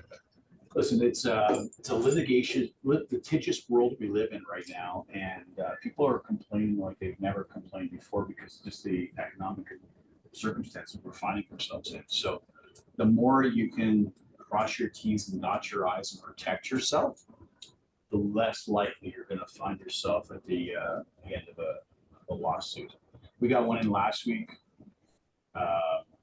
It's a bogus legal claim. They're asking for like $750,000, $300,000. The house itself was sold for $500,000. This is nuts. This thing happened in 2002, or sorry, 22. You have a statute of limitations of 2 years. So if something happens, you have 2 years to file a claim. So this is outside of that. There's no court stamp on the actual claim that we got from the whoever dropped it into the office. They dropped it in here on 2 weeks ago today. It came in at 4:45 on the long week, Friday night of the long weekend. So somebody was just trying to tick us off, right? I laugh at that kind of stuff. I'm like, yeah, okay, you're really upset me. I'll deal with this when I come back on Tuesday. That's how much. And it had a couple of other. The language in the claim was so offensive to the courts. Like, so courts do not like when you make a claim where you're accusing the person, oh, you committed fraud, you committed conspiracy. That's for the judge to determine whether you committed fraud. You don't make that statement in your claim, right? You make it say allegations, right? And the lawyer that filed that, made that draft up, he was disbarred, so he's not even a lawyer. There's so many things. They did this thing back in August of 2024. You have 6 months to serve your filing. So no stamp, outside of the 2 years, outside the 6 months, it has to be sent in. It used all kinds of egregious language, and the lawyer that did it's not even a lawyer. So we filed to our insurer. So you pay your insurance every year in August, right? We file that to the insurance company that we pay our money to. They assign legal counsel, and they always have really good counsel to represent us, which is free, right? So if you are ever the party to a claim that's based upon an errors in admission or somebody's accusing you of malfeasance, if you have not committed malfeasance, if you've not committed fraud, then you're going to get covered under our insurance program. And so the lawyer, and I deal with lots of lawyers and stuff, he was so hilarious when I was talking to him. He's like, this is one of the worst ones. I've done thousands of these cases. This one is, Mike, I've already made it into an airplane, threw it in the garbage. This is where this thing belongs. This is going to be fun to watch. And he goes, you have nothing to worry about. And I was like, yeah, I didn't think so. But it doesn't. Just a quick thing, going back to realtor safety, Yes. for everyone. When, if you have listings and people are calling you like some people would, if you're not bringing them into the office and doing that CTO thing before you book them in, I would suggest that you still, schedule your appointments through the office so that they're noted. Yeah. Instead of just scheduling them on your own calendar because it's your listing, so you don't, like, I would still call the office and book your own appointment so that it's noted, just. Yeah. Date stamped. Yeah. Right? Exactly. All right, so we got one more book. I got that. This is a really skill testing question for the Blue Jays. So in 1993, they won their second World Series. The first 5 batters had a nickname. What was the nickname of the first 5 batters of the World Series champions 1993 Blue Jays? I was like in grade 3 or 4. Now you're making me feel really old. No idea. I was. What year? 1993. Everybody's You Googling. You're what? Another 9 years old born. Uh, We're born until 90. 02. You're born in 02? You'd be like, son. Wampo. Wamco? Yeah. What does that stand for, though? I said, who was it? White, Alomar, Molitor, Carter, and Oliver. Okay. All right. Get it. So Wamco was the first 5 batters of the Toronto Blue. Do you remember that? Oh, I remember them winning 92, 93. Is it Don't the ask. same? I was Is it the 10. same this time? What do you mean? Is it the same this time? First 5 batters the same? No. Those That guys, would be quite No, a. that was so quite long a- ago. those guys 30 That's something 30 years ago. years, Those guys are my age and older. Probably older. You're older than me. 'Cause I was Older. That was yeah, 32 way over years ago. in their 60s. So White, Devon White was the center fielder. I remember him. Roberto Alomar was the second baseman. Molitor was the designated hitter. Ball. Carter was the guy who hit the home run. That's the guy, Joe Carter. And then Overwood was first base. He always wore a helmet, even on being for 50. He had a brain aneurysm that was removed, so he always wore a helmet. So pick a book. I'm not gonna lie, I was expecting something related to Cito again. Cito is the manager of Wamco. Yeah, Right? Why they were called Wamco is because they had like the highest on-base percentage in the major leagues. Like those 5 guys were the 5 toughest guys any pitcher had to face in the major leagues. Like when they came up to bat, they were either getting a walk, a hit, or a home run. Like that's how good they were. Where are you watching it tonight? From home on that one. Yeah. This time they have to be in the Shoyo time. Yeah. Here's it. So come pick your book. Okay. One more bonus thing. Who's our starting pitcher tonight? Who's our Who's the starting pitcher for the Blue Jays tonight?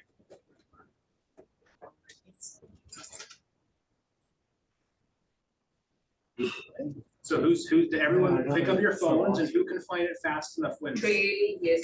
Yes. Go with that. There you go. The rookie pitcher that only started pitching in the major leagues back in the Yankees days. Like, how cool is that? So I'm gonna stop the recording, okay? Stop the recording. We'll see everybody not next week. We have not next week. Next week's Halloween, and I'm gonna be Tom Cruise Top Gun next week for Halloween. So we're the following week.